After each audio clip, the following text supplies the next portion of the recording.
Okay, Prince William County School Board is called to order, and we have a motion is now in order for the approval of the meeting agenda as amended. Vice Chair Jesse.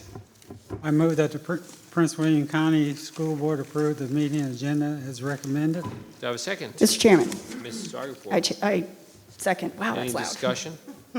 Okay. Please vote. All in favor, aye. Hands up in the air. Any opposed? No opposition? Vote is 6 yes, 1 not present at vote. Tredinick, motion passed. Okay, motion to enter closed session. Mr. Vice Chair Jesse. That pursuant to section 2.2-3711 and 2.2-3712 of the Code of Virginia, the Prince William County School Board enter closed session for the following reasons. 1, to discuss with staff the assignment, appointment, promotion, performance, demotion, salaries, disciplinary, or resignation of specific public officers, appointees, or employees of any public body pursuant to section 2.2-3711, A1 of the Code of Virginia. 2, to discuss with division counsel and staff actual or probable litigation and specific legal matters involving staff, students, and other civil litigation involving the school division under the section of 2.2-3711, A7 and 8 of the Code of Virginia. And 3, to discuss the award of public contract to employees, exclusive representative with involve the expenditure of public funds and the term of scope of such contract where discussion in an open session will adversely affect the bargaining position of negotiation strategy of the public body pursuant to section 2.2-3711, A29 of the Code of Virginia.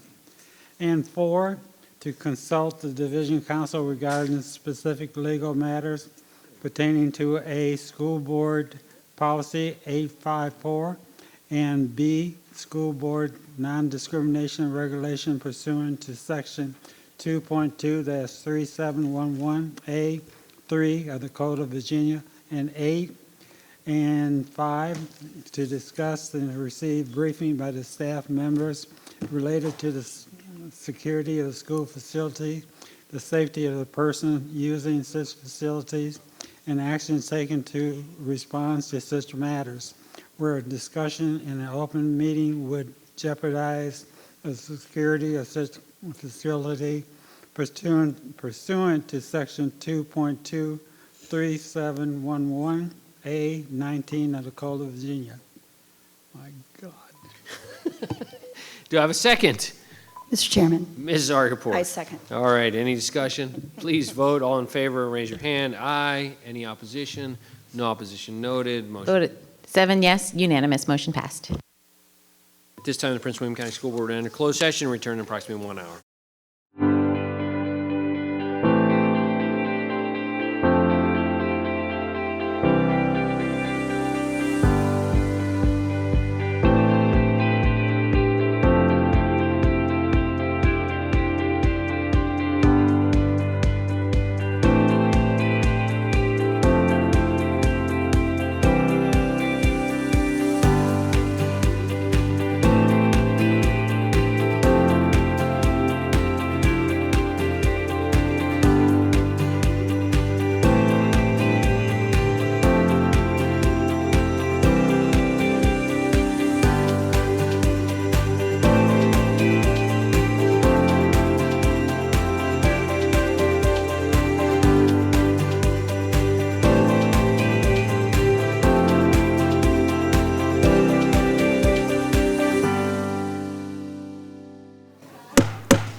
Prince William County School Board will now re-enter open session from closed session. Motion is in order for 7.01, closed session certification. Vice Chair Jesse. I move that pursuant to section 2.2-3712 of the Code of Virginia, the closed session of the Prince William County School Board meeting of March 4th, 2026 be certified by adopting the following resolution. Now therefore be it resolved that the Prince William County School Board hereby certify that to the best of each member's knowledge, 1, only public business matters lawfully exempted from open meeting requirements were discussed in the closed meeting to which this certification resolution applies, and 2, only the public business matter as were identified in the motion convening the closed meeting were heard and discussed or considered by the school board. Do you have a second? Mr. Chairman. Ms. Zargarpur, I second. any discussion? Okay, please vote.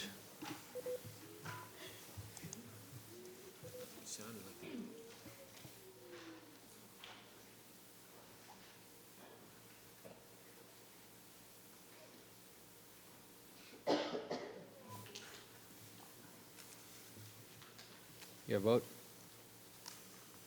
Vote of 7 yes, unanimous, motion passed. Okay, moving on to closed session action items, a motion order for 8.01. Vice Chair Jesse. I move that the Prince William County School Board approve the appointment and releases of specific employees as presented in closed session. Do I have a second? Mr. Chairman, Ms. Wall, I second. any discussion? Please vote.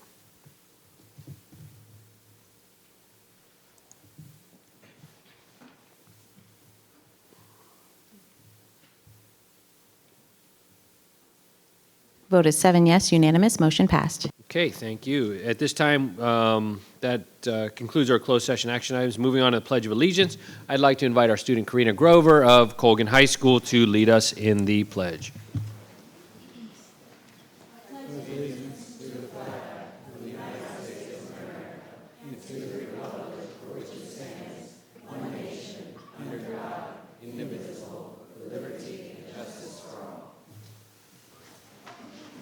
Thank you, Ms. Grover.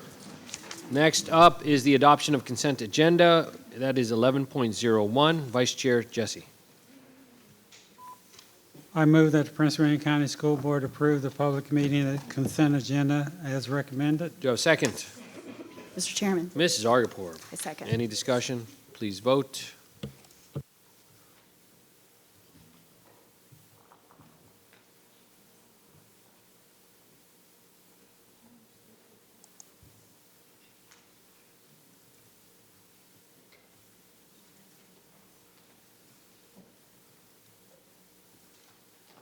Vote is 7 yes, unanimous, motion passed. Moving on to acknowledgements and recognitions. Yeah.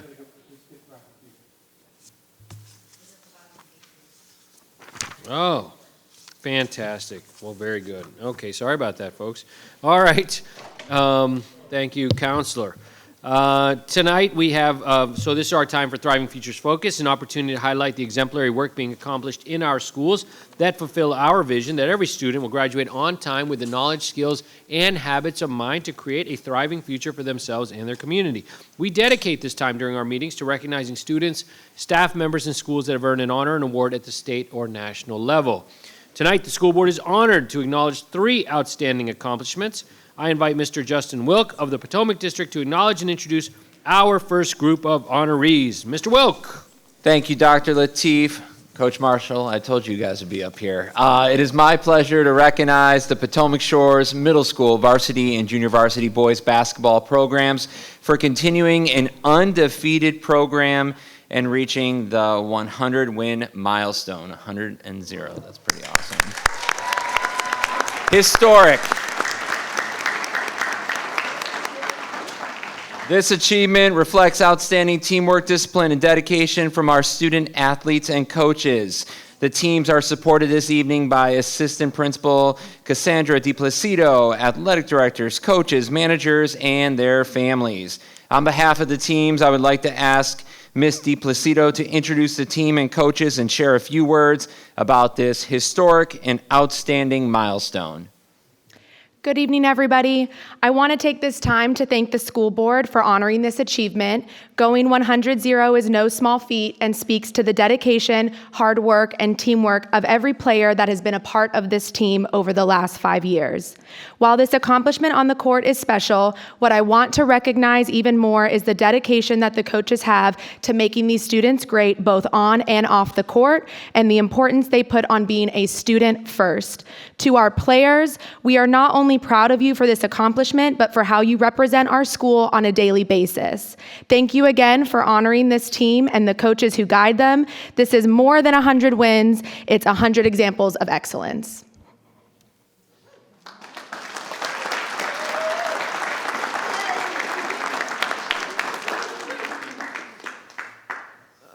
Wonderful. You know, I'd love to know the names of every kid on the team. Can you introduce them, or they can say their names for us? I'm going to have them say their names, How about that? what grade, and how long they've been on the team. Great. My name is Tyree Sims, and I'm in the 8th grade, and I've been on the team for 3 years.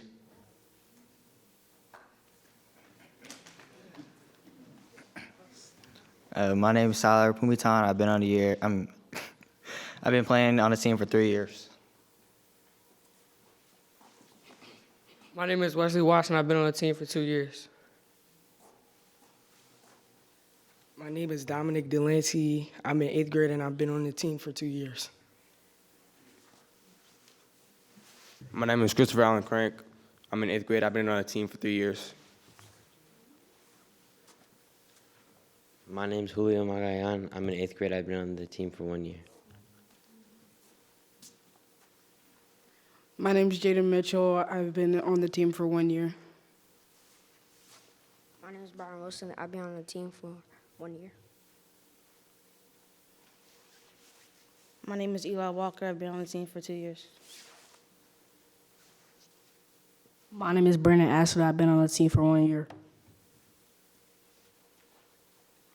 My name is Gabriel Tart, and I've been on the team for 1 year. My name is Terrence Brathwaite, and I've been on the team for 1 year.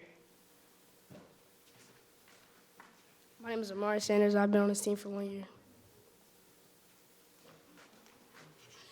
My name is Kian Ivers. I've been on the team for 1 year.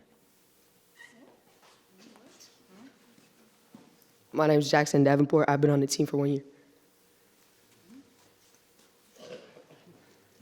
My name is Gio Ortiz. I've been on the team for 1 year. My name is Eli Fulton. I've been on the team for 1 year. My name's Travis, and I've been on the team for 2 years. My name is Carnell Jordan, and I've been on the team for 1 year. Mr. Chairman, with your permission, can I have the coach Yeah, say a please few words? introduce the coaches Calling as well. you up, Yeah. if you can come up and say a few words, We'll coaches. have the coach say a few words and introduce Please. the other coaches, please. I'll let you say the first. Actually, it's Coach Marshall, and this is my brother, Coach Marshall, so I'm going to let him say a few words, all right? My name is Coach Marlon Marshall. I've been on the team for 5 years. But it's been an honor and a privilege, to be able to teach and coach these young men, fine young men.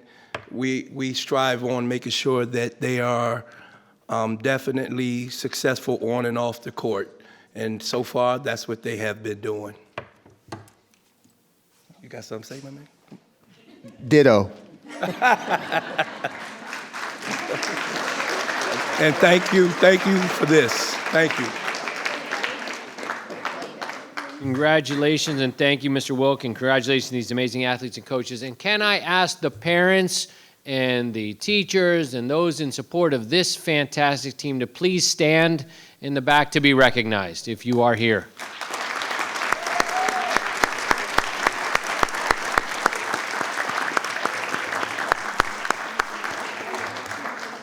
Amazing, amazing achievements. Thank you so much, everyone. All right, in the next part of the meeting, we are proud to recognize, we'll move on to some different honorees, and then we'll take some pictures with the team. Is that what I'm doing right now? Yeah, okay. Present our final two honorees this evening. We're proud to recognize Danielle Meyer, Prince William County Schools Career and Technical Education Workforce Development Coordinator, for being selected by the Association for Career and Technical Education for its National Leadership Fellowship Program. Ms. Meyer is one of only 2 educators chosen from Virginia for this year-long National Leadership Initiative that develops experienced CTE leaders across the country. Ms. Meyer joins the experienced CTE professionals cohort representing ACTE's Administration Division, fellows from across multiple divisions, including agricultural education, business education, counseling and career development, CTE for all, and engineering and technology education will participate. Throughout 2026, Ms. Meyer will take part in monthly virtual meetings, leadership training sessions, and advocacy and policy activities at the local, state, and federal levels. The fellowship also includes attendance at 2 national events, ACTE's National Policy Seminar in March and Career Tech Vision Conference in December. Congratulations. Let's give her a round of applause.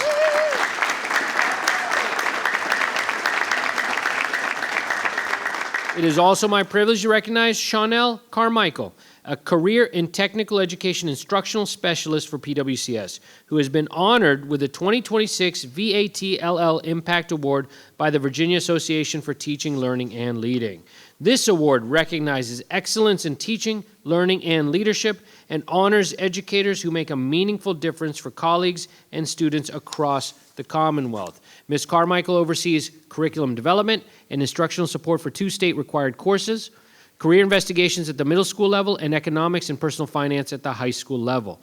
Her work ensures that 5,505 high school students and 6,717 middle school students receive high-quality, standards-aligned instruction that prepares them with future-ready skills. Christine Good, supervisor of CTE, explained in her nomination letter, Ms. Carmichael exemplifies the qualities celebrated by the VATLL Impact Award: visionary leadership, instructional excellence, and a relentless focus on student success. Her influence resonates not only in the classrooms, but across our entire school community. Ms. Meyer and Ms. Carmichael are supported this evening by our Director of Career Technical Education, Dr. Sarah Martin, along with members of the CTE department. Dr. Martin, will you share a few words on behalf of our 2 honorees?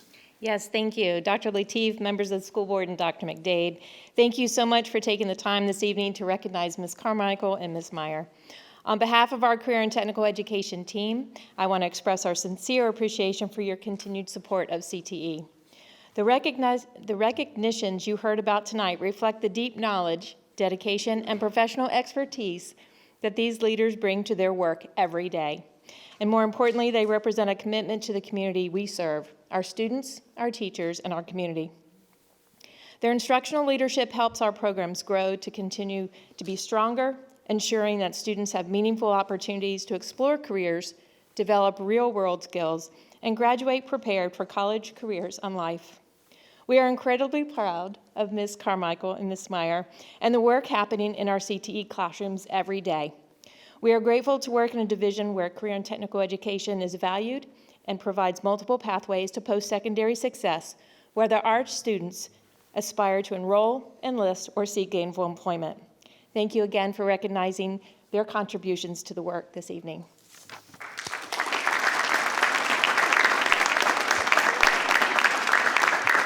So I'm gonna put you on the spot. I think we'd love to hear from Ms. Meyer or Ms. Carmichael. Ms. Meyer?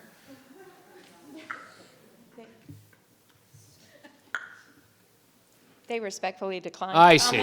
Fair enough. Fair enough. Well, anyone here who's with Ms. Carmichael and Ms. Meyer, please stand to be recognized. For all those supporting our wonderful teachers and administrators, thank you for being here. Amazing. Great CT department back there. Good work. Outstanding. Congratulations to you all. I'd like to ask, before we take a few pictures, I'd like to ask our esteemed Superintendent, Dr. McDade, would you please share a few words? Doc. Thank you so much, Dr. Lateef. Danielle and Chanel, congratulations. Your recognition at both the state and national level really represents the strength of career and technical career education in Prince William County Schools. So I want to thank you for your leadership, but more importantly, thank you for your commitment to ensuring that every student graduates prepared for college, career, and life. Job well done.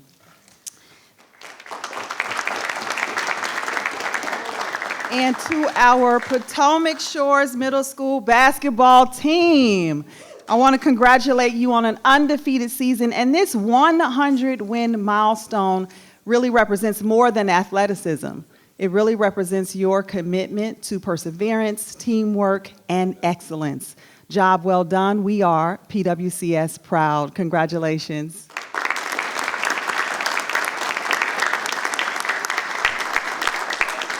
Thank you, Dr. McDade. At this time, I'd request our honorees to come forward with a photo with the school board and receive a small token of our appreciation.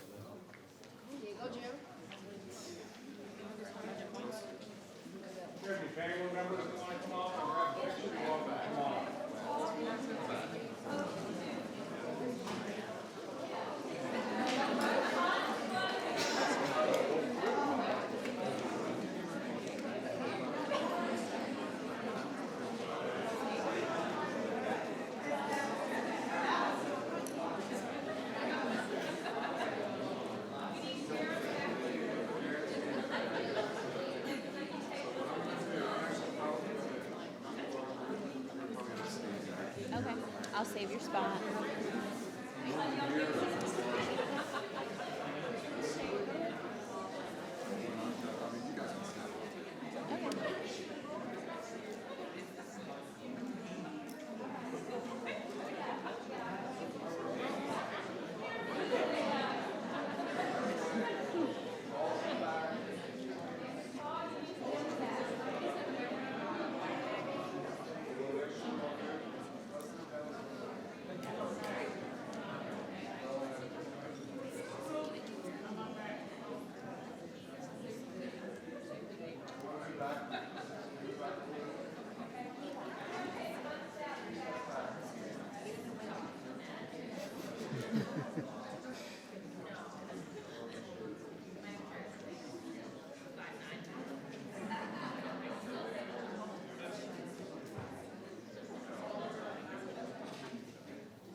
I think so, yes. Everyone big smiles.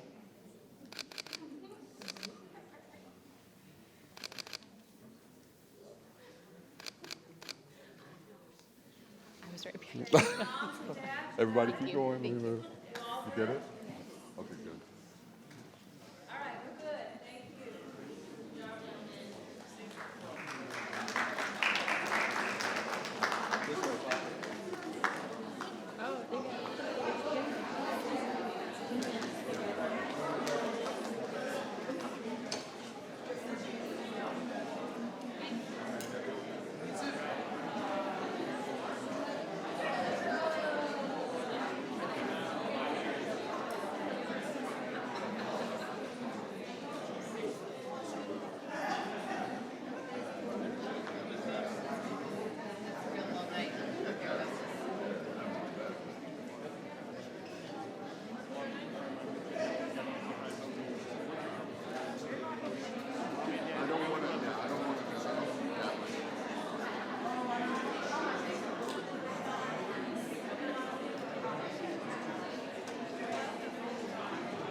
Okay. Moving on to acknowledgements and recognitions. 12.01. A motion is order, Vice Chair Jesse. I move that Prince William County School Board approve the adoption of the acknowledgements and recognitions as recommended. Do I have a second? Mr. Chairman. Ms. Zargarpur. Zargarpur. I second. Any discussion? Please vote.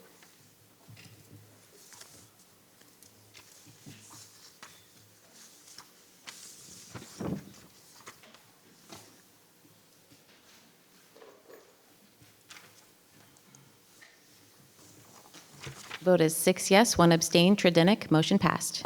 Okay, moving on to citizen comment time. Those citizens who sign up in advance with the clerk may address the school board this evening. When they are called to the podium, the citizen comment period for regular school board meetings is 1 hour, and citizens may speak on agenda items or other topics germane to the operations and policies of Prince William County Schools. Please use proper decorum and manners while at the podium, or you will be asked to step aside. We ask that the audience please be respectful of each speaker and refrain from clapping, cheering, or jeering to avoid disruption of the meeting. If you do not do so, the board will recess, and I'll ask that the room be cleared to restore public order.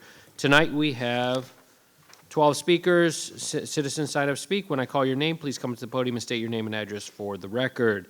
I'll call the first 5, so you know the order, and then we'll call that first one. Blake Hara, Ronnie Servone, Roman Servone, Julian Purvis, Yubo Zhang. Blake Hara.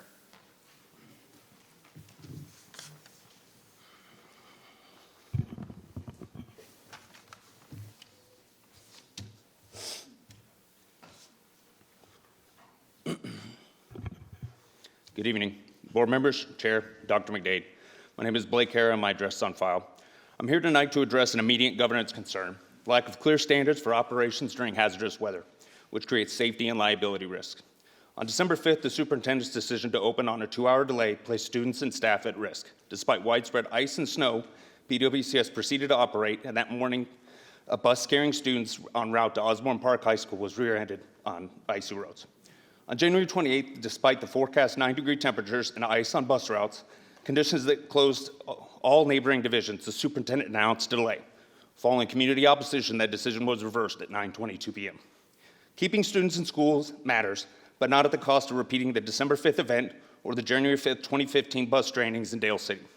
Last January, the superintendent told this board and PWCS officials told media that the division was developing snow emergency bus routes for historically hazardous areas. Yet there is still no public evidence that these routes exist or have ever been used. I'm advocating for stronger oversight of authority that has been overdelegated to the superintendent. Under Regulation 405-1, the superintendent may make weather decisions under vague, as deemed appropriate language, with no requirement to consult any department within PWCS or outside organization. Offering excused absences does not relieve the division of its duty of care. It shifts the safety decision to parents who may have no choice but to send their children. I call on the board to adopt 3 changes that preserve the superintendent's operational control, but require clear criteria and expert input for these calls. First, amend Policy 405 to establish weather safety criteria the superintendent shall apply for any delay, closure, including road and walking conditions physically inspected by transportation and facilities beyond school property prior to a decision. Second, further amend Policy 405 to require that the superintendent shall formally consult with transportation facilities and risk management on their findings. Additionally, the superintendent shall provide a written decision summary to the board before any closure or delay and a post-event assessment within 48 hours comparing anticipated conditions with the actual outcomes. Third, before the end of the school year, I ask you to place this issue on a meeting agenda and adopt a motion directing the superintendent to complete and publish the emergency snow and ice bus routes PWCS committed to last January. Every student, family, and staff member deserves to know that weather decisions follow clear, consistent standards and put safety first. Thank you. Thank you. Ronnie Servone. Okay. Roman Servone. Julian Purvis.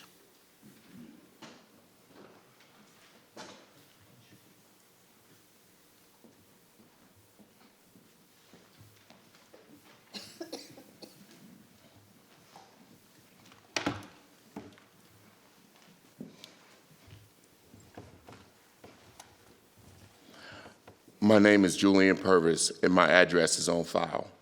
Our nation credits Thomas Jefferson as being the main drafter of these words. We hold these truths to be self-evident, that all men are created equal, that they are endowed by their Creator with certain unalienable rights, that among these are life, liberty, and the pursuit of happiness. Yet our African-American sons and daughters who attend Prince William County schools, who by their constitutional rights are endowed by their Creator with certain unalienable rights, chief among them being life, liberty, and the pursuit of happiness, and yet at Prince William County schools they are being bombarded with racial slurs which are against the Title VI and the Prince William County School of Conduct. We, the concerned fathers of Prince William County, stand here before you, not oblivious or naive to the culture of America or to what the perpetrators of these racial epithets may hear or learn in their respective homes. We realize that each of you has no governance over what happens in a student's home.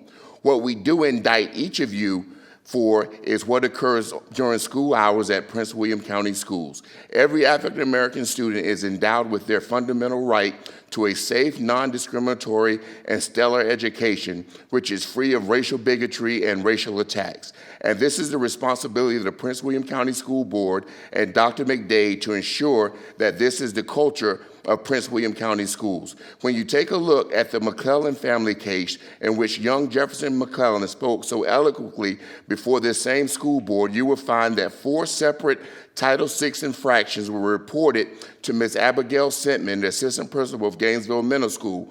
All 4 of the separate incidents were reported to the DEI and Compliance Office. What troubles me and the concerned fathers of Prince William County who sit in the audience behind me is the next step in the workflow that in each incident in which the Title VI infraction occurred, the DEI and the Compliance Office made a subjective decision, the operative word is subjective, which pushes disciplinary responsibility to the local school, Gainesville Middle School. I am asserting as a concerned father of Prince William County that the DEI and Compliance Office has to instill a rubric and/or a framework that removes all subjectivity when evaluating Title VI offenses and base the decision on what is handled at the DEI and Compliance Office and what is handled at the local school off of an objective rubric or a methodology to remove subjectivity. In closing, Dr. LaTanya McDade, we want you to know that the concerned fathers of Prince William County are here for you, and we support you. We are publicly acknowledging that it took a long time for us to wake up, but we are now awake. We are present and ready to support you and your team. We want to publicly thank you for your stellar job that you have done over the past 4.5 years, and also say that the concerned fathers of Prince William County have your back, and we are here to make Prince William County schools a thriving environment for every student. Thank you, sir. Yubo Zhang.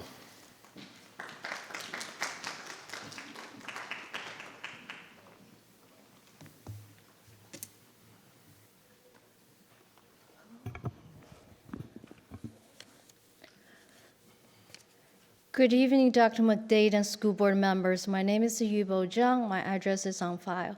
I'm parents of 2 students at Battlefield High School.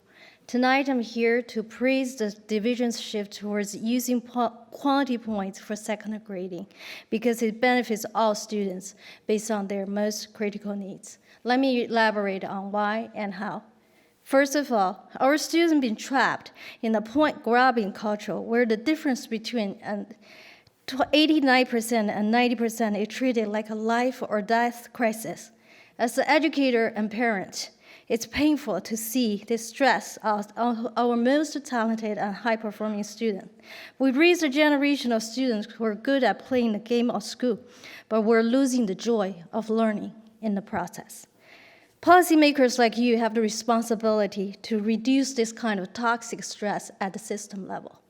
Second, some believe that students with failures, this system waters down our standards when actually it's doing the opposite. Let me illustrate with a simple analogy, Master Chef. In the old percentage system, if a student burns the toast on the first day, this failure is mathematically averaged into their final grade forever.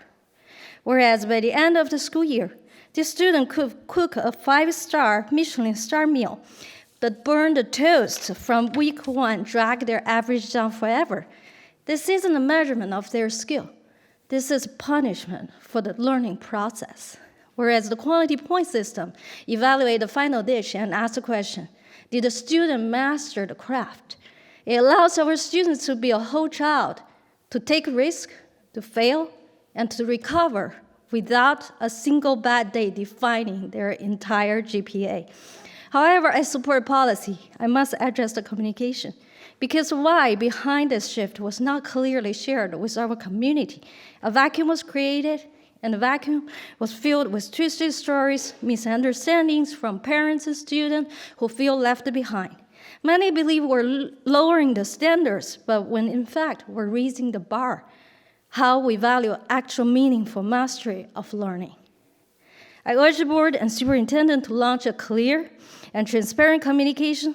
Let's tell the real story of this shift, not a technical change in the math, but a more moral commitment to student mental health and authentic academic excellence. Let's stop measuring students in decimals and start valuing their degree of mastery. Because at the end of the day, we don't need a generation of just calculators. We need a generation of creators. Thank you. Thank you. Raymond Bell.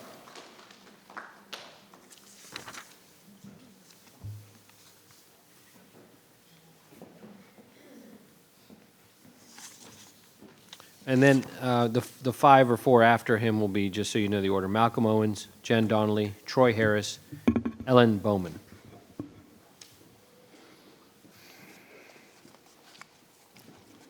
My name is Raymond Bell. My address is on file. Good evening, Dr. McDade and the members of the school board. Prince William County Schools Regulation 733-1 and the Code of Behavior align with Virginia Code 22.1-276.01 define bullying as aggressive and unwanted conduct involving a real or perceived power imbalance that is repeated or causes severe emotional harm. This definition includes verbal harassment, cyberbullying, and discriminatory conduct. Racial slurs clearly fall within these classifications under PWCS policy and the district's non-discrimination statement. District policy requires prompt administrative action, preventive measures to ensure student safety, and disciplinary responses consistent with the Code of Behavior. Yet, parents are increasingly concerned that reports of racial harassment are not being handled with the urgency, consistency, or seriousness required by the policy. These concerns were underscored by the recent public comments of an 8th grade student from Gainesville Middle School. He described repeated racial harassment over time, being called monkeys, subjected to racially charged remarks, and silenced with slurs. But he spoke with clarity and courage. Following the student's testimony, multiple parents shared similar experiences involving their own children across several schools.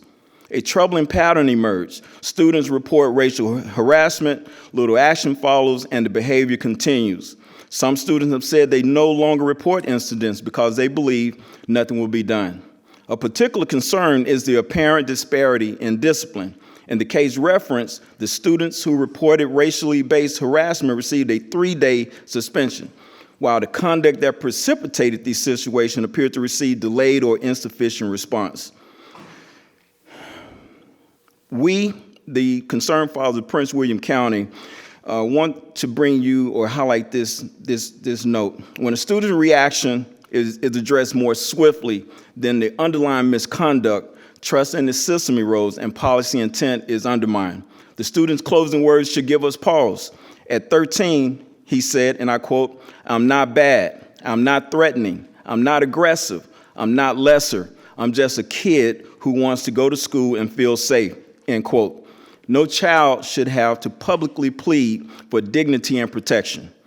Accordingly, we respectfully request that the board and the district administration, 1, conduct a comprehensive review of how reports and racial harassment are handled at Gainesville Middle School, include administrative action and report the findings to the community.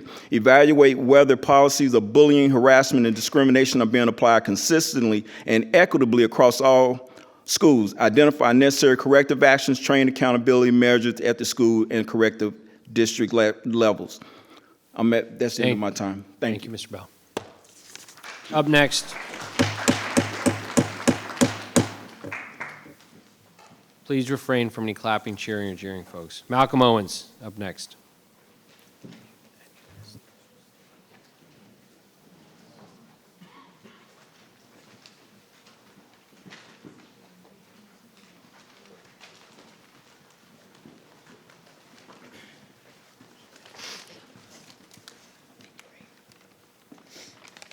Good evening, Chair, Vice Chair, and members of the Prince William County School Board.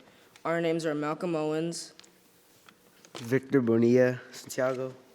and Kavion Shepard. And we are proud members of the Omega U monitoring program. We are here tonight to say thank you for creating the opportunity for students like us to participate in a program that is truly changing lives. First, we want to say thank you to Superintendent Dr. Latonya McDade for supporting programs that help students grow, not just academically, but as young men and future leaders. Can you swing the microphone over towards you a little bit more? Speak closer into the mic. We also want to thank Mrs. Rose Moore, Mr. Patrick Garland, and Mr. Cornelius Young for believing in us, investing in us, and constantly reminding us that we are capable of excellence because of their leadership and the mentorship we receive through Omega U. We are becoming better students and better people.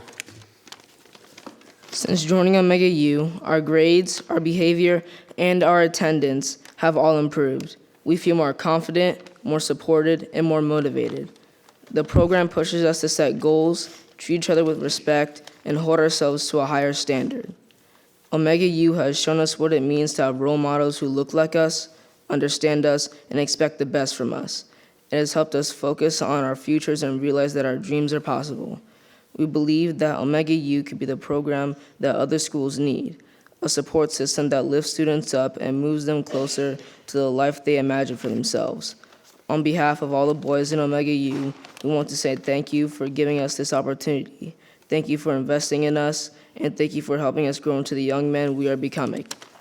We promise to continue making you proud. Thank you. Thank you. Thank you very much. Jen Donnelly.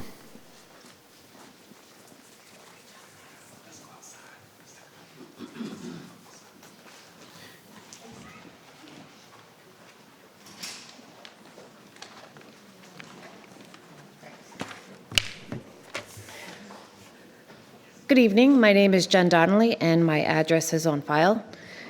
Today, I stand before you as a parent of a track athlete and advocate for a vision that not only addresses the immediate needs of our students, but also serves the long-term interests of our community.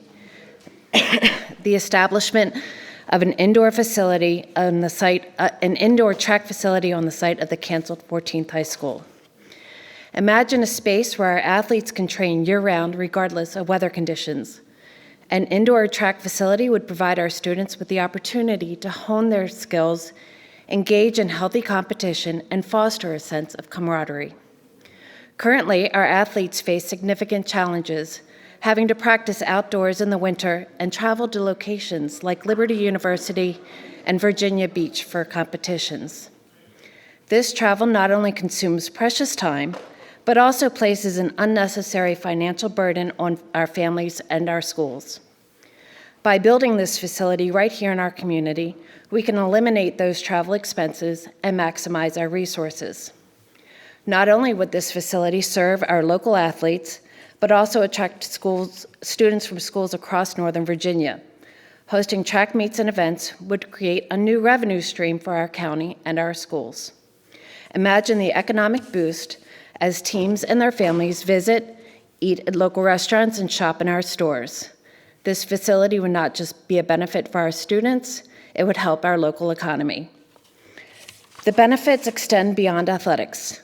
An indoor track facility would serve as a community hub, offering programs for all ages, promoting health and wellness, and providing a safe space for our residents to engage in physical activity. It could host events, fundraisers, and community gatherings, further solidifying our commitment to fostering a positive climate and culture. Building an indoor track facility is not just an investment in our athletes, it's an investment in our community. It saves our county from unnecessary travel expenses, creates new revenue sources, and strengthens our commitment to health and wellness. And let's be honest, it's a million times better than another data center. So I thank you for considering this vital initiative, and together we can make our vision a reality. Thank you. Troy Harris.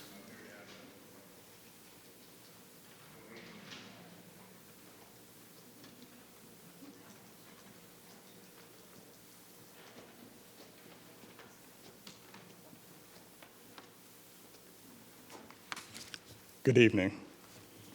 My name is Troy Harris. My address is on file with the clerk's office.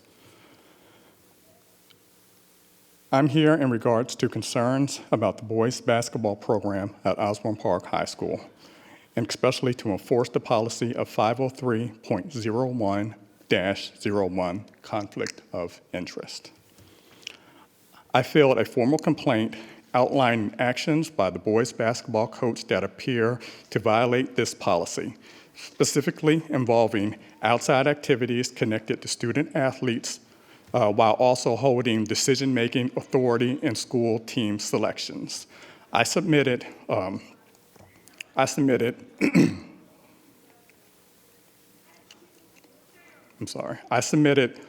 documentation. Lost my place, I'm sorry, I'm nervous. I submitted documented evidence to support concerns. However, from my perspective of this matter has not properly been investigated, nor has the policy been meaningfully enforced. It is extremely disappointing to take time to gather and submit evidence, follow the proper process, and raise the concerns in good faith, only to feel that the information was overlooked, minimized, or dismissed. This response undermines trust in the system and in the policies this board has adopted. I am equally disappointed as a constituent, I was unable to receive clear and substantial information or responses for my questions from my school board representative. They relatively went non-answered when reached out to. Accountability includes when legitimate concerns are raised, families deserve answers. This issue is not about one individual, it is about fairness and integrity. I am asking that all parties, the athletic department, school administration, and this board to address this issue directly and assure that the tryout process at Osborne Park High School is transparent, equitable, and free from conflicts of interest. We have coaches there that take their selected teams over the summer from children that go to the school and sponsor and finance teams for those selected kids, trains those kids, which also moves them to the tryout process. During that tryout process, they also select those same children for the teams, negating the equal opportunity for the other students that are coming forward to have an equal tryout without them being knowledgeable of plays that they are granted to within this team. I ask you to take a look at this, review it, and have a heartfelt, meaningful look into a resolution to this problem. Thank you. Thank you. Ellen Bowman. And after Ellen Bowman will be Hina Ansari and Rena Stapp.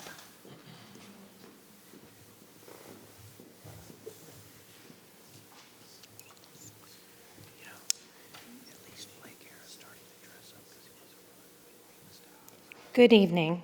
My name is Ellen Bowman, retired teacher, administrator, coach, and my address is on file. I urge the board to consider building an indoor track facility similar to the indoor swimming facility at Colgan High School, which serves our community, reduces outside rental costs, and generates revenue through event rentals. Although called indoor track, most of the PWCS winter track season is held outdoors. And this year, extreme weather and heavy snow further limited practices as well as meets. We appreciate the new outdoor upgrades to our PWCS high school tracks, but indoor space remains a need. As a parent of a track and cross-country captain at Patriot High School, I've learned that each of the 13 high schools spend over $4,000 per meet at Liberty University, the nearest well-built and maintained indoor facility. Other options for high school indoor meets in Prince George's County, Maryland, and Virginia Beach are rarely available due to high demand. An indoor facility at the new 14th High School could allow PWCS to host 12 to 13 meets per season, potentially generating up to $400,000 annually, while reducing the costs for rentals, buses, drivers, and long travel, up to 145 miles each way from Patriot to Liberty alone. The figure of $130,000 was generated at a well-constructed, sought-after indoor track facility at Boston University at one event on entry fees alone. This does not account for any of the revenues that could be gained by the AAU, track and field community, or neighboring school districts in the DMV. I hope these figures support consideration of an indoor track facility at our newest PWCS high school. Thank you for your time. Thank you. Hina Ansari.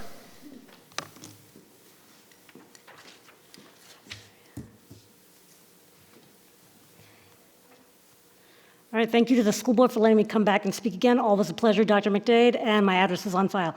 So I'm going to take a little bit of a left turn at Albuquerque here for my usual stuff. I want to tell you a couple of stories within stories, so try to follow along. It's going to be like Golden Girls, but a little bit different.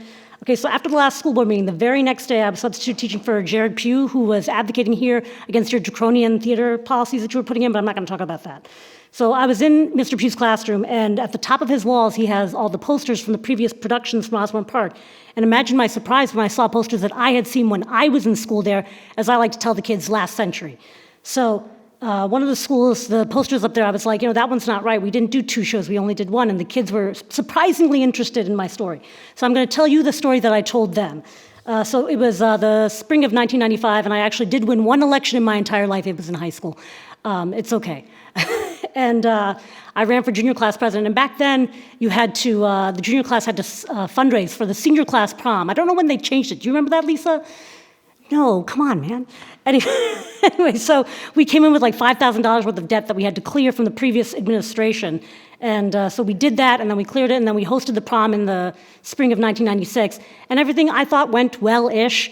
And then I got a call the next day from either an admin or a teacher. It's been 30 years. Don't get mad at me because I can't remember.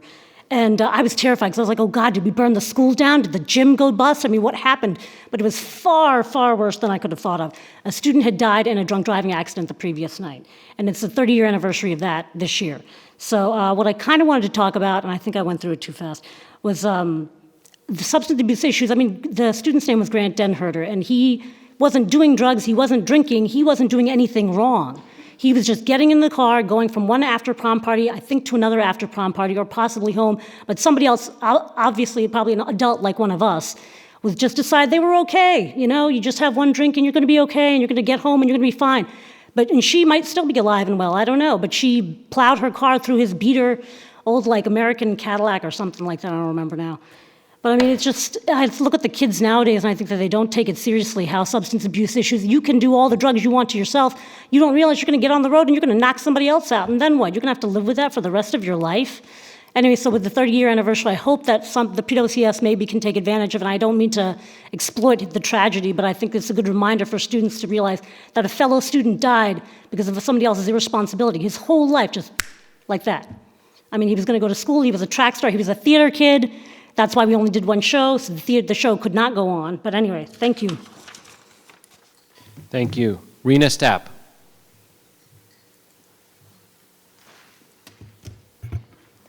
All right. Good evening, Dr. McDade, Dr. Lateef, and members of the school board. I was here to second what the concerned fathers of Prince William County have talked about, that there should be no subjectivity with regards to racial slurs in schools. I attended the NAACP PWC meeting last week, and I was appalled by the stories they've shared about how often and how awful some of the racist behavior that is happening in our schools. Additionally, it was mentioned that the western side of the county has more instances of this experienced by the attendees and expressed by them than on the eastern side of the county. One family had moved from the eastern side to the western side and said that this was the first time that their son had been treated this way. As a parent of students in the Brentsville district, it's extremely disheartening to know that where I live and where my kids go to school is where this is more prevalent. I know many schools in the area have a no place for hate pledge, but more needs to be done than an annual assembly reminding the students about bullying and harassment. We need to do better. I ask that you work with the area schools and counseling departments to address this behavior and craft more effective anti-bullying procedures and practices, because there should not be subjectivity when it comes to racism in our schools. Thank you. Thank you. That concludes citizen comment time for this evening. We'll move on to student representative time. We have tonight Karina Grover from the Charles J. Colgan High School. Miss Grover, the floor is yours. Thank you. Good evening, members of the school board, Superintendent Dr. McDade, and everybody here today. I will be honest, I'm a little bit salty today. Even though there was no snow on the ground, I would have loved a snow day. Anyway, juniors and seniors, applications for the student representative position are now open for the 2026 to 2027 school year. That sounds weird. Being a student representative is so much more than just sitting up here at meetings. It's about collaborating with students K through 12, building relationships countywide, and ultimately advocating for over 90,000 student voices. As a student representative, I've had the privilege of working alongside our incredible school board members and the superintendent. This experience has been truly invaluable, especially if you're interested in leadership, public service, education, or just making a change in your community.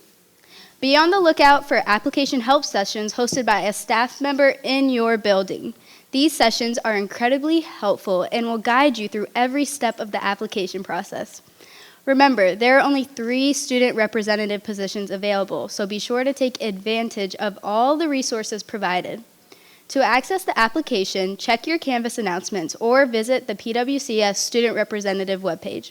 If you have questions, please feel free to contact violama@pwcs.edu or reach out to your school Student Voice Committee. We are here to support you every step of the way.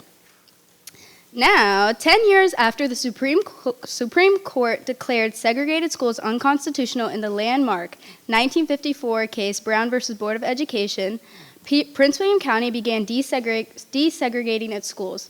4 black female teachers, Fannie W. Fitzgerald, Mary G. Porter, Zella Brown, and Maxine Coleman, later known as the Courageous Four, were assigned to 4 previously all-white schools.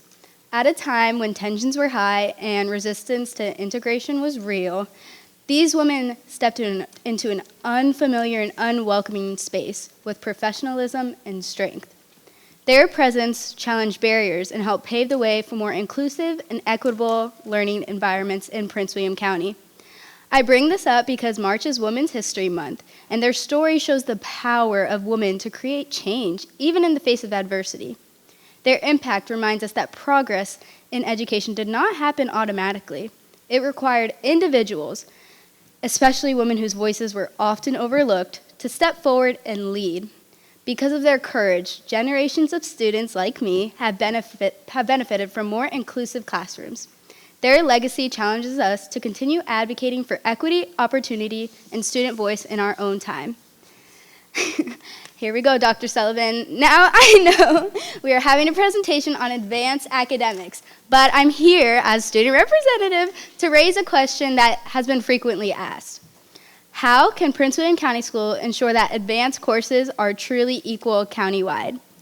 The issue comes up when students see that Forest Park High School, for example, has 9 dual enrollment courses offered, while C.D. Hilton High School only offers 5.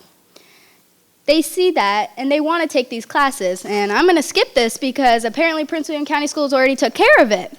So this February, they recently implemented the College and Career Ready Virginia, also known as the CCRV, which is a program where students can actually take dual enrollment courses online no matter their school. And this is amazing. I just found this out. I would have benefited from this. I know students across the county will continue benefiting from this. And I just wanted to say that this is accessible for all students around the county and high school. So use this, talk to your counselors. I know academic advising is happening right now, so talk to your counselors, reach out. This is an amazing opportunity. I'm kind of sad I'm graduating, surprisingly. No, I'm not. But, yeah, let me not lie. But use the resources available because, I had all my remarks prepared and I found out Prince William County Schools is already doing a great job of supporting us. So I'm going to end this. Thank you for your time. Don't forget to submit your student representative applications, and remember, your voice has the power to create change. Thank you. Very good. Thank you, Ms. Grover. Moving on to superintendent's time. Dr. McDade. Thank you, Mr. Chairman. As we begin the month of March, I would like to take a moment to recognize several important observances across our schools and community. March is Women's History Month, a time to honor the contributions, leadership, and achievements of women throughout history and within our community. Across all classrooms, students are engaging in meaningful learning that highlights the impact of women who have shaped our world and continue to inspire future generations. Throughout this month, look for special features from our communications department. March is also Developmental Disabilities Awareness Month, an opportunity to reaffirm our commitment to inclusion, dignity, and access for every learner in Prince William County Schools. We believe that every student brings strengths, talents, and potential that enrich our schools and strengthen our community, which is another reason why for the fiscal year 27 proposed budget, we are investing $2.2 million in 50 new teaching assistants for special education. Every student deserves the support that they need to thrive. Additionally, March celebrates the month of youth art, theater in our schools, and music in our schools. These observances remind us that creativity is not an add-on to education, but essential to the development of a child. There is extensive research linking arts education to positive academic and social outcomes. In PWCS Elevate 2030 strategic plan, our school division is committed to increasing the number of students participating in arts-related student showcases, competitions, and public performances by 3% annually over the next 4 years. We are proud of the exceptional work happening in our visual and performing arts programs across all schools, and we want to support our students in their multiple competencies. As part of our continued focus on student achievement and post-secondary support, I want to highlight an important academic milestone taking place this spring. On Wednesday, April 15th, all grade 11 students across PWCS will participate in School Day SAT. Providing the SAT during the school day ensures equitable access for all students and supports their college and career planning, whether they are preparing for college entrance exams or exploring other post-secondary pathways. This effort reflects our commitment to meeting students where they are and equipping them with the tools that they need to succeed beyond graduation. To support student preparation, PWCS high school students do have access to Khan Academy through the PWCS portal. This is a free resource that offers instructional videos, personalized practice, and full SAT preparation aligned with College Board standards, which includes support in SAT math, reading, and writing. I want to encourage students and families to take full advantage of these resources as we continue to work together to support strong academic outcomes and future opportunities for every learner. This evening, we will continue our focus on academic excellence as we highlight advanced academics. In this presentation, you will learn how advanced academics connects to the enrollment, employment, and enlistment framework, which is also known as the 3E readiness framework. This is the state of growth and achievement in courses and programs that they'll talk about tonight, as well as a look toward Elevate 2030. So at this time, I would like to introduce our Associate Superintendent for Teaching and Learning, Dr. Stephanie Sullivan. and our Director of Student Learning, Dr. Ashley Cramp, and they will provide an overview of advanced academics and the current state of advanced academics in Prince William County Schools. Thank you so much. Thank you, Dr. Lateef, Vice Chair Mr. Jesse, members of the board, Dr. McDade, and of course, Karina. You've put a lot of pressure on me today, and I am ready to deliver. I am so pleased to share an overview of advanced academics in Prince William County Schools, highlighting our programs, participation, growth areas, and system-wide accomplishments. Our student learning department within teaching and learning is led by Director Dr. Ashley Cramp, who will be co-presenting with me today. I'd also like to recognize Dr. Alyssa Frazier. She is the Assistant Director for the Student Learning Team that directly leads our Advanced Academics team. They are experienced educators within the Commonwealth who share our passion for growing opportunities for all students. Through their leadership and our collaboration with our skilled teachers and administrators, we are working to ensure that all student needs, including those for acceleration, are met at every school.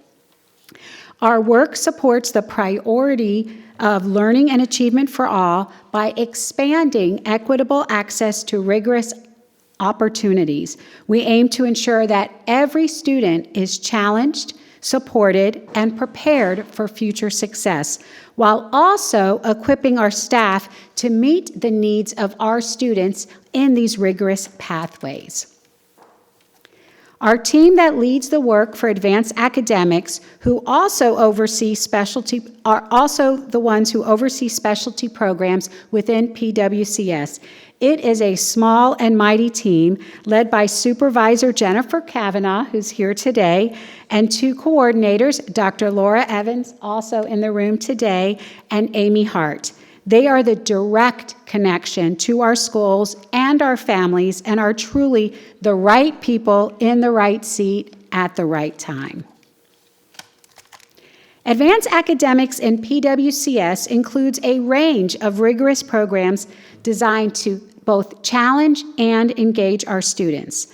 Our offerings include advanced placement, Cambridge, International Baccalaureate, dual enrollment, and gifted education services, in addition to the many programs in our CTE department that you heard about at our last meeting. These programs provide students with access to accelerated instruction, enrichment opportunities, and college-level coursework. Our goal is to ensure that all students, based on their interests, readiness, and aspirations, have meaningful pathways to pursue advanced learning. Advanced academics play a key role in supporting Virginia's 3E framework, specifically the goal for students to be prepared for success in their post-secondary education, not just access to a post-secondary education. Through these programs, students have opportunities to earn direct college credits, which reduce the cost and time required for a degree and often allow students to explore other interests while in college without the pressure of a full load. They are exposed to college-level rigor that strengthens their academic skills. In addition, the coursework builds essential research, writing, communication, and problem-solving skills that prepare students for success in any of the 3E pathways. Access is the first step in strengthening student opportunities. Over the past 4 years, we have dramatically increased student access to rigorous courses. Because of the work of the AASP team and our partnership with the Equal Opportunity Schools Framework through our colleagues in the Equity Office and the work of our school counselors and teachers, we see upward movement across all student groups with notable gains in our Black students, English learners, and Hispanic students. While growth varies by group, the trend shows steady progress towards our goal of increasing advanced course participation for all learners in Prince William County schools. This is the exciting part. Not only have we dramatically increased access, Our students have equally increased their performance. They are breaking down the barriers that may have pre-existed to believing that open access means lowering standards. It's exactly the opposite. More students are getting the opportunity to take higher level courses, and they are showing when given that opportunity, they will indeed succeed.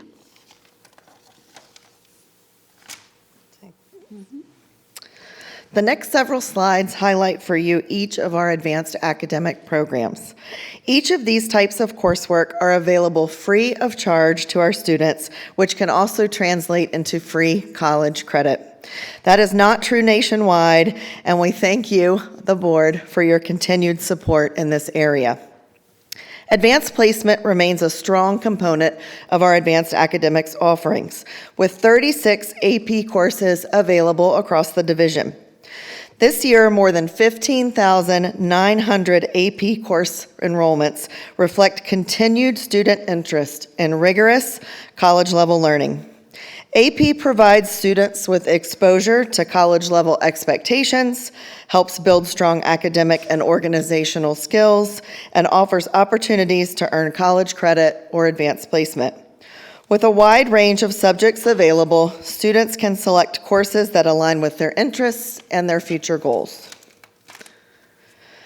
Over the past several years, we've expanded AP opportunities across the division, adding new courses such as AP African American Studies, English 10 AP Seminar, AP Pre-Calculus, and upcoming offerings this fall like AP Cybersecurity and AP Business with Personal Finance. Participation now more closely reflects the demographics of our student population, demonstrating meaningful progress in equity of access. We've also seen strong gains in student outcomes, including a 20% increase in AP pass rates since 2021. In 2025, students earned qualifying scores on more than 9,900 AP exams, potentially equating to 29,700 college credits. Additionally, we recognized over 2,100 AP scholars and celebrated our highest number of AP honor roll schools to date. The Cambridge Program, or ACE, is an internationally recognized academic pathway developed by the University of Cambridge. It builds strong critical thinking, research, and global awareness skills. It offers rigorous coursework across multiple subject areas and provides students with credentials valued by universities worldwide. We are the only division in the Commonwealth to offer this prestigious program. In PWCS, the Cambridge program is available at Brentsville High School, Potomac High School, and Parkside Middle School, with 31 courses and more than 1,300 enrollments for the 25-26 school year. Students are able to take ad hoc courses or work towards the full diploma. Students benefit from globally recognized qualifications and strong preparation for college and future careers. In 2025, students across our schools with Cambridge continued to excel in the Cambridge ACE program. A total of 8 ACE diplomas were earned, with Brentsville awarding 2 diplomas and Potomac awarding 6. Testing performance was strong, including one student scoring in the top 1% globally on the ACE-AS English language exam. Across the division, 1,224 ACE exams were administered. Students also achieved meaningful results, with more than 370 exams earning an E or better, meeting the benchmark for college credit. We have also partnered with Cambridge to ensure that every university website for Virginia schools has information on how Cambridge scores transfer into credit. The International Baccalaureate, or IB, is a globally recognized program that develops critical thinking, research skills, and international mindedness through rigorous diploma program, DP, or career-related program, CP, pathways. Students benefit from the IB philosophy due to its holistic approach to learning, strong preparation for college-level research and writing, and a focus on global perspectives that support student success in an interconnected world. In PWCS, students have access to 111 IB, MYP, DP, and CP courses, with more than 3,200 students enrolled this school year. This table outlines each IB strand: the primary years program, PYP, the middle years program, MYP, the careers-related program, CP, and the diploma program, DP. The career-related program is the newest designation that allows for students to combine both CTE courses and Cambridge courses to earn the CP designation. We are thrilled that both of our high schools offer this program and support our division-wide philosophy that college and career preparation go hand in hand. Together, these strands create aligned, progressive academic pathways from elementary through high school. In 2025, PWCS strengthened IB implementation by completing unified planners for all 5 IB PYP schools. And this school year is dedicated to aligned planner development and training for IB MYP schools in grades 6 through 10. IB for All continued to expand with both high schools implementing the model.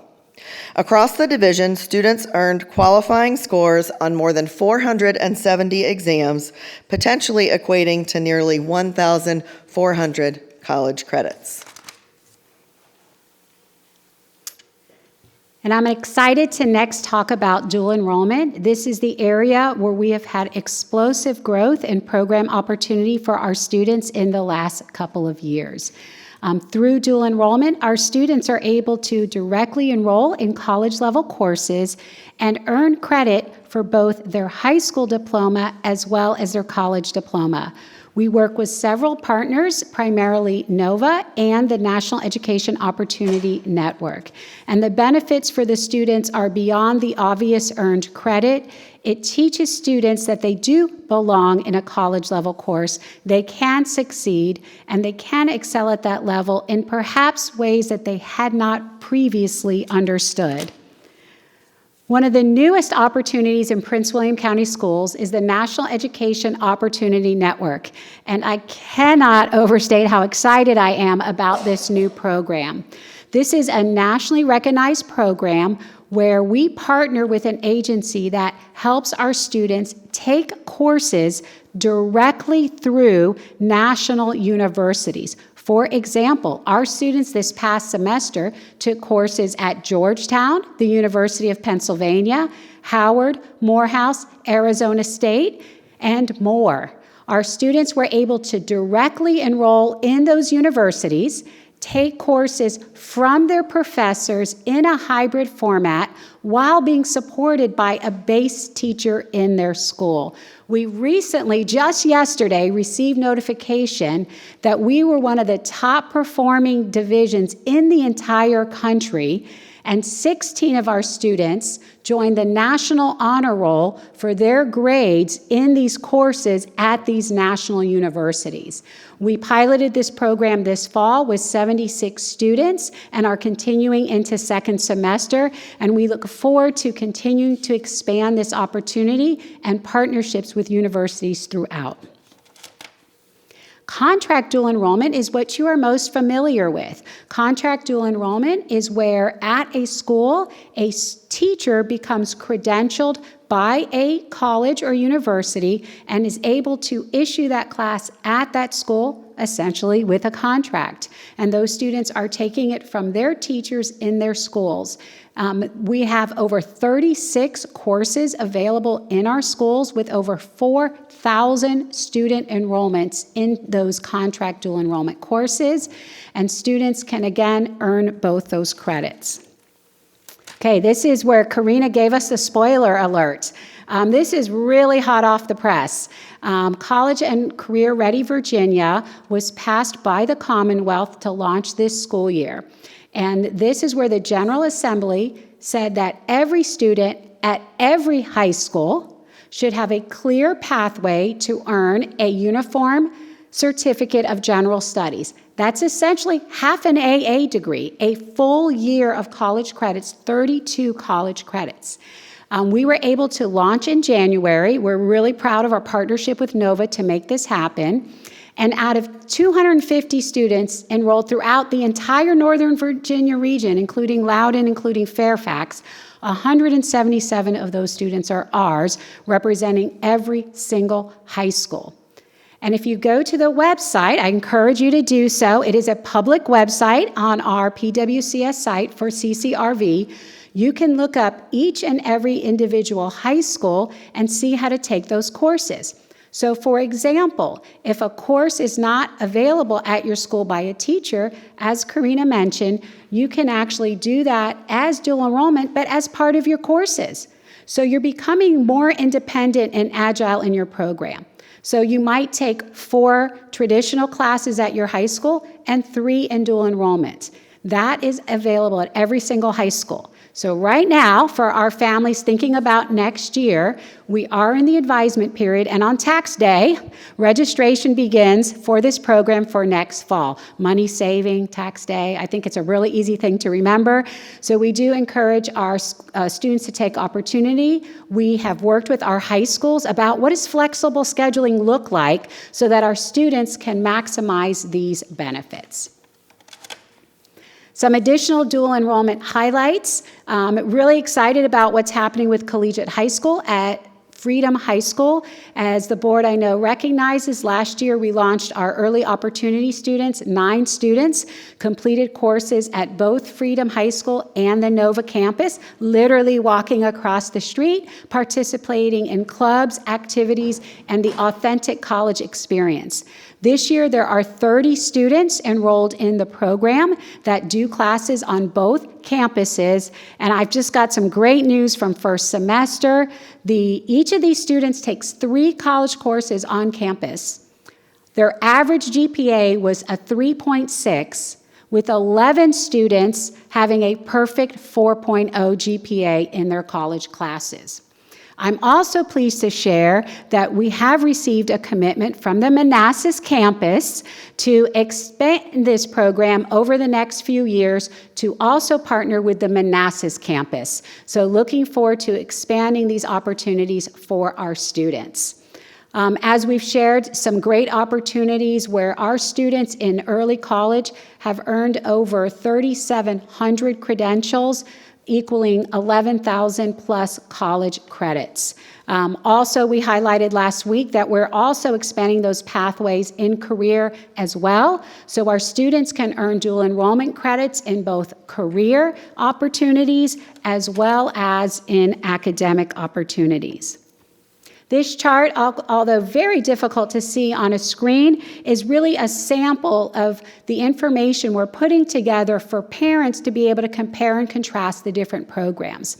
As a parent myself, I had 1 child do IB, 1 child do AP. Our children are different. They thrive in different spaces, and the variety of opportunities in Prince William County really makes us unique in the programs that we offer.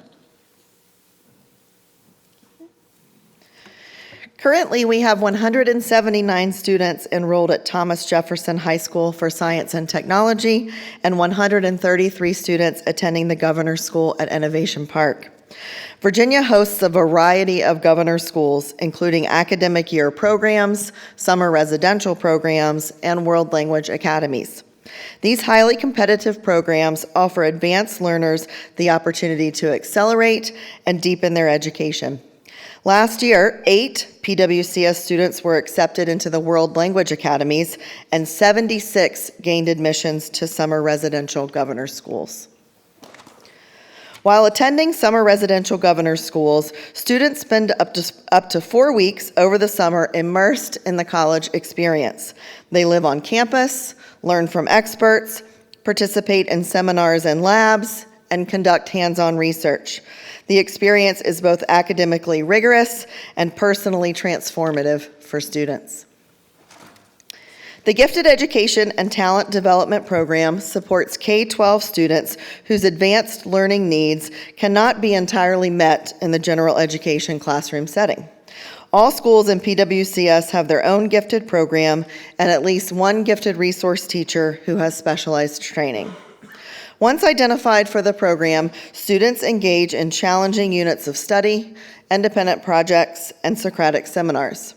Services include weekly pullouts and cluster grouping in our elementary schools, and scheduled classes, seminars, and advanced coursework in our middle and high schools. Differentiated service plans provide additional support at every level. This slide highlights several middle and high school gifted programs.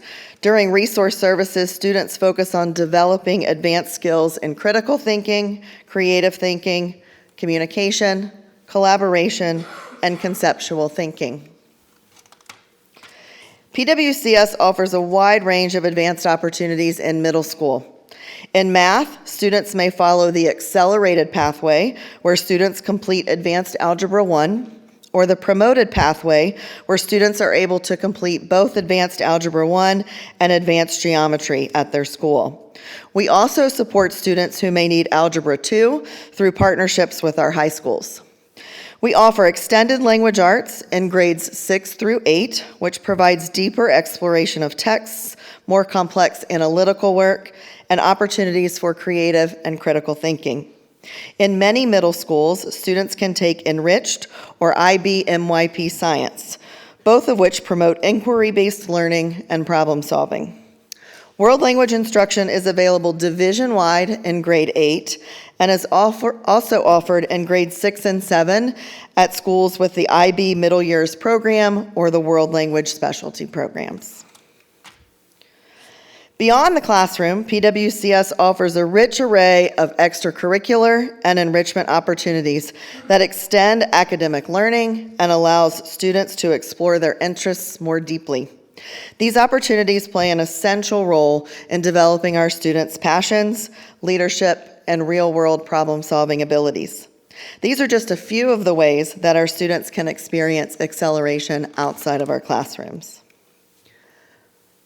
We want to close our time with you tonight by looking forward to Elevate 2030. Here are a few of the goals designed to enhance the skills necessary for success in this next era of innovation.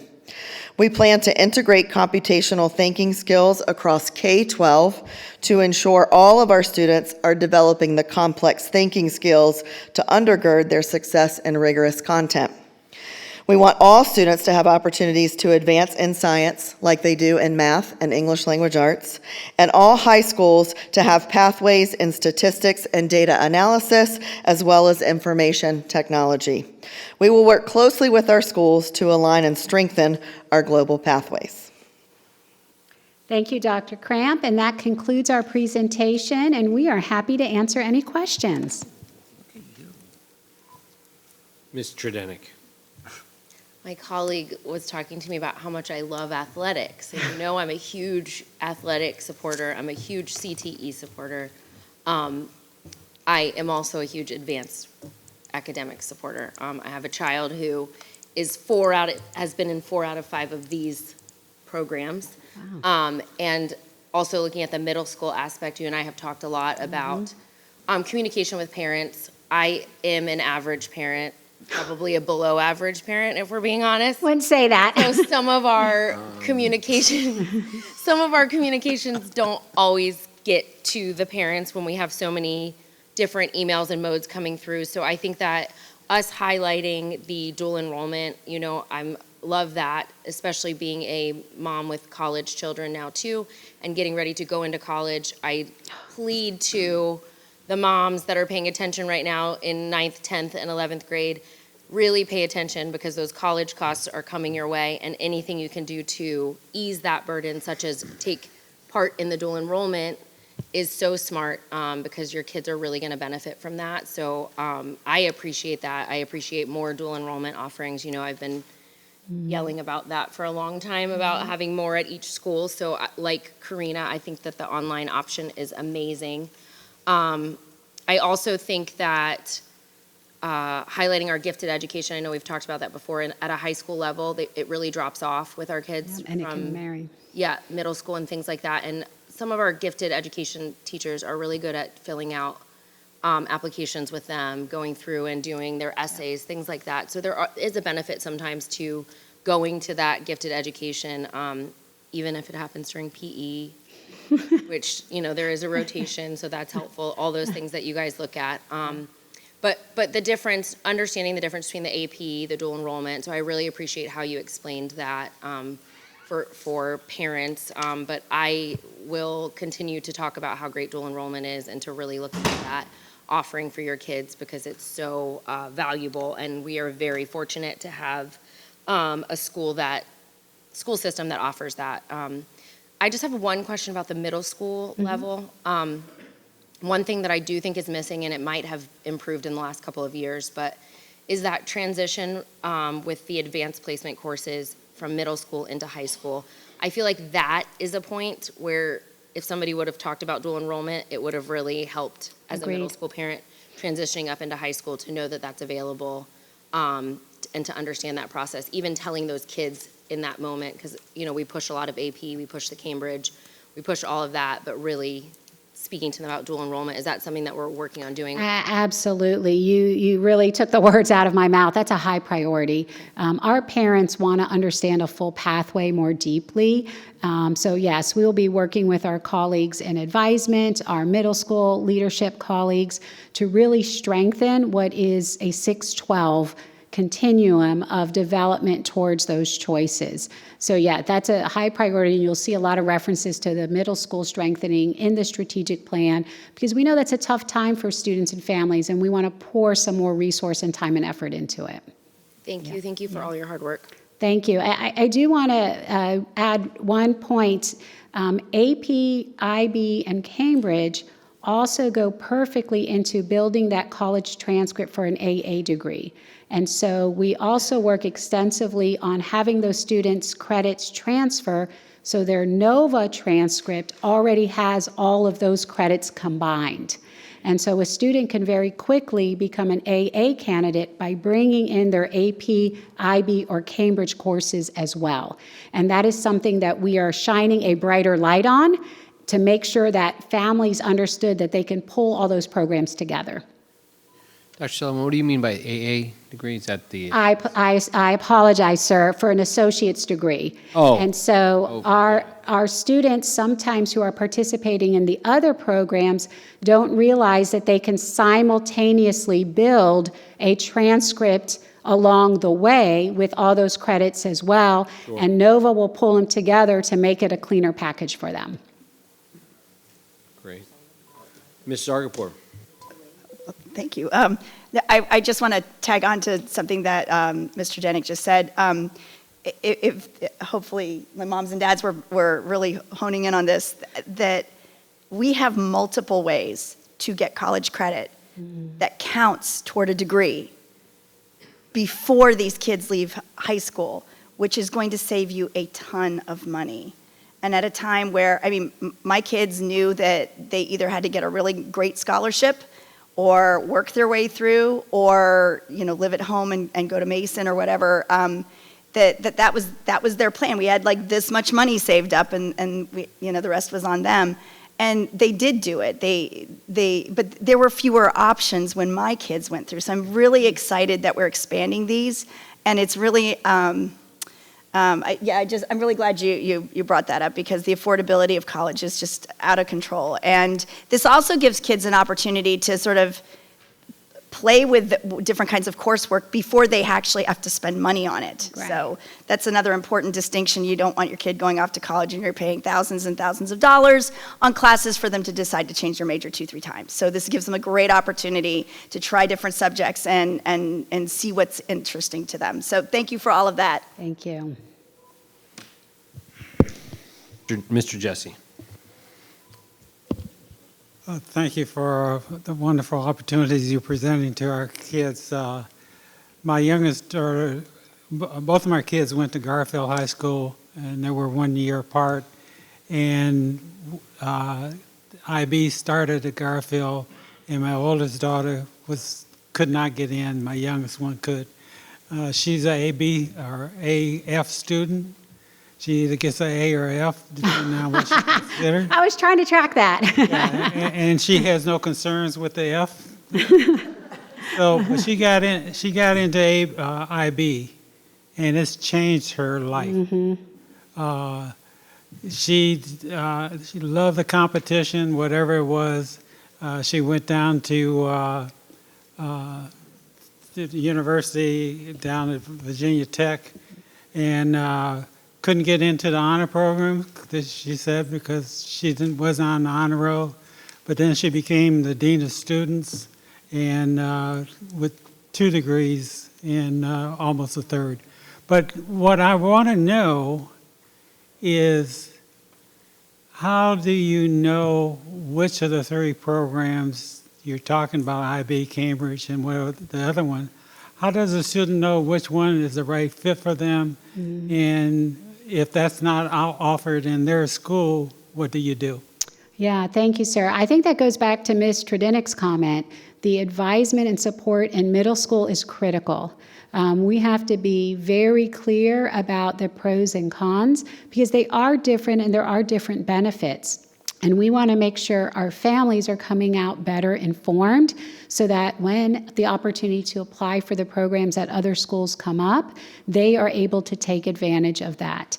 And so with the team, we are working on, again, strengthening our middle school staff, our middle school teams in the nuances and in the differences of the programs, so that parents can make those informed decisions, because they are very different and benefit children differently. And so we'll be working on different materials, campaigns, parent events. We do run multiple events now, but it's not enough. We're really going to key in on strengthening our middle school teams to be part of that alongside us. So if your student determined they want to go to a Cambridge program, but the high school they're going to doesn't offer that, what happens? They can go through a specialty program route. Okay. Yep. Thank you. Yep. And we do have students that move in from other countries that had Cambridge or IB in those countries, and we actually help accommodate them finishing those degrees at those schools. Excellent. Ms. Wall. Thank you for this presentation. This is a topic I love to hear about, love to talk about, and advocate for strongly. My own children have participated in various varieties of these programs, AP, dual enrollment, obviously not IB or Cambridge because we weren't at schools where that was offered. But I do love the emphasis on opportunity for all students to achieve at high levels. And I really think, I mean, the data speaks for itself with the AP score results, that more kids are taking it, and it's not that the scores are going down, it's that their pass rates are going up, which is amazing. So I just wanted to highlight that. I'm very pleased about that. I have a couple of questions. There are so many things that you said that I loved, and I'm not going to reiterate them, but let's just read into evidence that the presentation is awesome, and that this is a really important work that we're doing. So I appreciate everybody who's working on it. I've seen a remarkable and noticeable difference in the last handful of years, and so I really do appreciate it. Even from simple things like extended science in the middle school years, which is something I'd longed for my own kids. They're all 3 in college now, so the costs of college are real, and these opportunities, I can't emphasize enough how important it is and how much families appreciate it. So thank you. Excellent. My first question is, with the dual enrollment credits, do we know, or could you speak to how transferable they are out of state? Now, I know from my own experience that my student who had dual enrollment credits was able to get those credits transferred, for the most part, with a couple of difficulties where the college was like, I don't know what this course is, but we do have some students who do go out of state. So could you speak briefly to that? Yeah, it definitely varies. What I will say is the vast majority of the credits do transfer out of state, particularly in public universities. And the reputation of Virginia certainly helps. So I think that the community knows that. Now, are all of them transferable? They are not. It is definitely more transferable when a student completes a milestone. So for example, the UCGS or the AA degree, those make them more transferable for schools. Sometimes a college would accept a course for advanced standing. So perhaps you don't have to take the 100 level course. You're not getting an actual credit, but you're able to access a more rigorous course. So colleges handle prior learning differently. Some colleges, one of mine went to the military academy, and there are no transferable credits, right? But by and large, they do allow you access to different courses differently. So it's definitely something families should look up, and every college has a web page that shows you what they take for all of the programs. To include, many of them take Project Lead the Way credits as well. So I always encourage parents to look at those colleges that they're interested, look at how they take AP, IB, Cambridge, dual enrollment, and then make a decision that makes the most sense for their family. In the Commonwealth, they are all accepted. Thank you. That's a great clarification on all of those points that you said. My second question is the alignment with some of our schools. I know we're looking at this. Can you tell us a little bit more about it? What I mean is like where we have like the IB program in middle school, and then we have an IB program in a high school, but maybe kids don't actually go to that high school. Yeah. Or in the Cambridge program, I think that might be an issue too. But I know we're looking at that because we're doing an assessment of all of our advanced programs. We Is there are. anything you want to, could you add to that? Or- Sure. I'm assuming we're looking at growing AP and other things. We are certainly looking to align programs. So right now, we do have, for example, in IB, we do have PYP, MYP, and DP, but they're not actually aligned in a sequence. And so right now, we are undergoing a comprehensive specialty programs audit. We are literally turning up everything you could possibly want to know, and then putting together recommendations over a multi-year period to realign and expand programs. We are monitoring all of the data on lottery applications. What are the programs that are in demand? What are the programs that can be strengthened? What are the programs that might need to attrition? Evaluating all of that information. Alignment is a high priority, and expansion where the demand is there as well. Great, thank you. That's something I've thought about a lot. Some of my schools have some of the IB, and then others not. And it is in Elevate 2030. Yes, I saw it in there.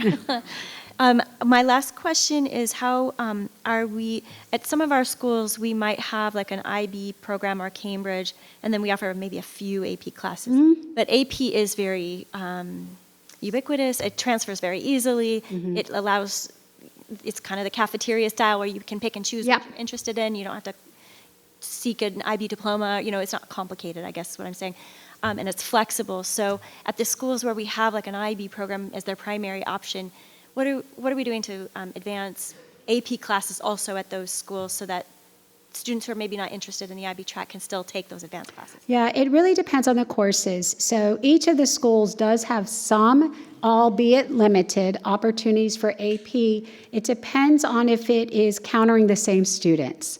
So for example, we wouldn't have a Cambridge statistics course and an AP statistics course and potentially a dual enrollment statistics courses. So we're looking at the balance of it. Out of the programs, as you mentioned, AP is super flexible. Cambridge also has that flexibility model.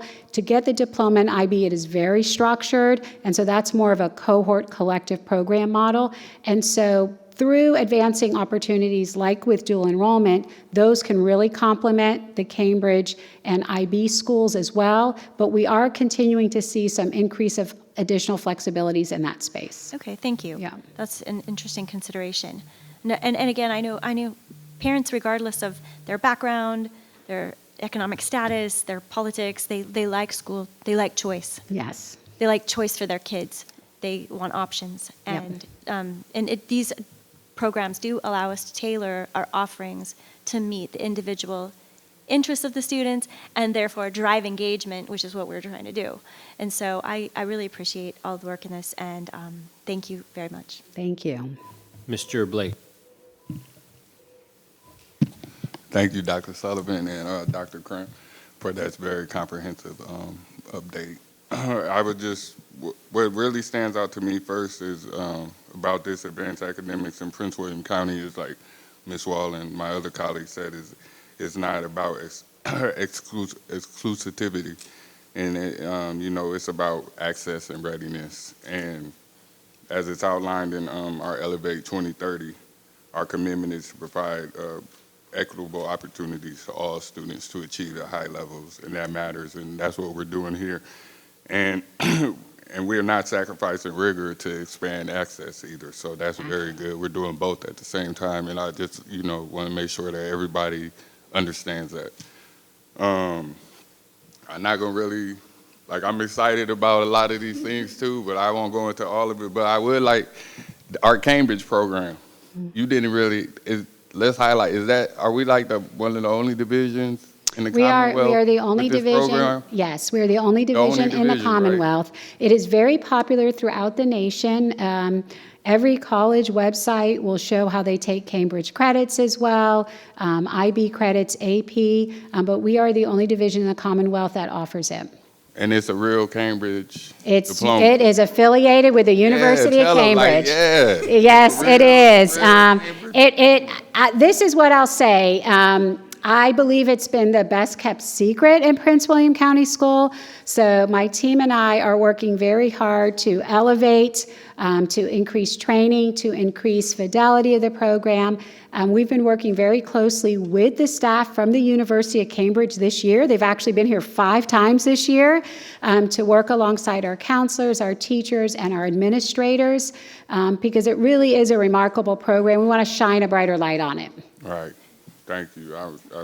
That's why I said something. I wanted you to say something about that because you didn't mention that. We're going to shine it brighter. Right. And then my other thing, I just want to thank you and you, team, Dr. McDade, and everybody is, I see our English language learners, are participating in and succeeding in this advanced coursework at rates that are outperforming even our rest of our neighboring school divisions. So I appreciate that, and then just the intentionality, because I remember sitting on the equity committee and advocating for it. Hey, we need to get more, I need to see more people like me taking these classes. Yeah. So I appreciate that, and just including the Black students, the Hispanic students, the English language learners, students with disabilities, just everybody. I'm happy about it and excited. So thank you. Thank you, sir. For all these opportunities, and like everybody else said, being able to take these classes and getting these college credits before you graduate, it really helps out families, especially in a lot of our districts. So that's thousands of dollars that people don't have to pay. So thank you for the opportunity. Keep up the good work. Thank you, sir. I will emphasize that National Clearinghouse data shows that if a student takes even one dual enrollment class, they have the multiplier effect of the likelihood of their success in college. And so we also want the courses to not just give them college credit, but to give them the skills to actually increase their success once they enroll. Yeah. Thank you, sir. Thank you. Jen Wall, and then I'm going to ask Karina to just tell us a little experience about what she's had if she's with her APs. Really quick. I believe you did say this, but you can highlight it again if you did, which I believe you did. When I was in high school, we had to pay for our AP exams out of our own pocket. And if we took the SAT, we had to pay for that. That's true. And the ACT. And so that was the thing. And I believe we cover that for every single student, regardless of how many AP tests they take and whether or not they even pass it or not. That is true, and that's actually, you opened a womb because I couldn't take the test when I was in high school because of the cost. And so, yes, whether it is Cambridge, IB, or AP, all the costs are fully covered, and our families do not have to think twice about it or even consider that. With these new programs that I've mentioned, all the dual enrollment costs are now covered as well. In the past, a family with means might have gone and registered for a dual enrollment course on their own. Now, through these programs, all those opportunities are available at no cost to any student in the division. And considering the cost of college, which my family is dealing with right now, that is amazing. It's huge. Yeah. That is an amazing benefit, that it translates into thousands and thousands of dollars. Well, and fees are invisible barriers. There are students who won't enroll because they're anticipating a fee barrier. And so it actually limits people believing what's possible. Thank you for emphasizing that and indulging my extra question. Before I go over to Karina, I didn't realize I was missing Mr. Wilk. Mr. Wilk. It's been a night. The best kept secret, I think, is a great word to describe the Cambridge program, because probably nothing gives me more consternation than the Cambridge program when it comes to Potomac. And I think a problem is the fact it is the best kept secret. Yes, sir. I think one of the biggest barriers to the Cambridge program is that families do not really understand what it is. And the point you made about schools, the colleges in Virginia having right there, up there, the transfer and what the courses equate to and stuff like that, I think the general public at least believes, again, an assumption, that AP is really kind of where it's at when it comes to making those transfer credits and passing the scores and getting a school, university to accept or dual enrollment to those programs. So I guess, and I know you're doing the audit, and I guess I said, in a way, before this, I've been almost in a way trying to supplant and get rid of the Cambridge program at Potomac. But I think, if I think more in a propitious manner, if we're able to bring other programs like the IT or something else, AP Scholars Program, I think it would help especially retain more of our original students within the Potomac boundary, because I think we've all seen the boundaries and the transitions. I think we lose about 25% of the students in that zone. And it's been something I've talked with previous principals about. How do we promote it? How do we get out there in the community? You know, the last principal, I do give him credit. He did go to a couple PTO meetings and try to talk about the Cambridge program with middle schoolers and stuff like that. But we really need to do something more robust if we're going to continue to keep these programs, especially the Cambridge program, in my opinion, because it's not connecting, I think, with a large segment of the population. Agreed. And that was my experience too in coming to Prince William County. I've had plenty of prior experience with it, and the perception, it was very different. And so that led to my commitment this year of taking it on really as our own separate project. We need to increase fluency in the teachers that teach the program, the counselors that speak about it, the school administration. We need to elevate it in a public relations space. It really is top tier. And so we are very committed to doing the work alongside staff at the University of Cambridge to elevate it. As I mentioned earlier, they've actually come to Prince William County 5 times this year, the staff directly from Cambridge, to work alongside our team and the teachers to continue to bring clarity to all of that, because we definitely saw that as well. And so it is a high priority. I'm interjecting in this conversation because it's Cambridge. My question to you is about the Cambridge program. I know you just said like it's top tier. It's all of these things. Does it provide college credit for these kids? Yes. We have seen a child on our board last year, Kaylee. She was very successful in the program, but she was on a certain track that provided that. I guess, you know, again, I'm going to push that dual enrollment over the Cambridge, and I just, that's okay. Just to compare the two and what gets you the credit and all these different things. I know it's a great program. I hear and I echo what Justin is saying as well, though, being the 2 school districts that have it in their school, it's underutilized, it's not understood, even as with a child in it. You know, I'm struggling to see how that calculates to cutting my college cost. So Cambridge is the exact same as IB or AP, that is dependent on their assessment result. And so all 3 of those, and that's really the difference between a dual enrollment choice and one of those programs, is it is dependent on the assessment results. University of Cambridge did work with the Commonwealth, again, to make sure all the colleges post that transferability. I think that's going to be very helpful. And again, we've got to do a better job of clarity around those decisions. Is the program like more antiquated? Like, has it been around longer than these other two, and maybe it's Well, just kind I of mean, lost its in flair? theory, with Dr. the, McDade. Let me just jump Yeah, in so yeah. we can move on. Yes. So I was the last one picked to talk. No, I know, but I don't want to keep going because I want to acknowledge that we are doing a full audit of all of our programs. So that'll give us some data to make determinations about how we move forward on different programs. For example, all of the things that you're saying about Cambridge, although it is a very, it's a very strong program on its face, everything that you're saying is true in terms of numbers and interest and all of those things. And it's one of our more expensive programs to run also. So as we do the audits and, across all of our programming, we'll be able to come back to the board with actual data and numbers to make clear decisions about different types of programming. That's informed.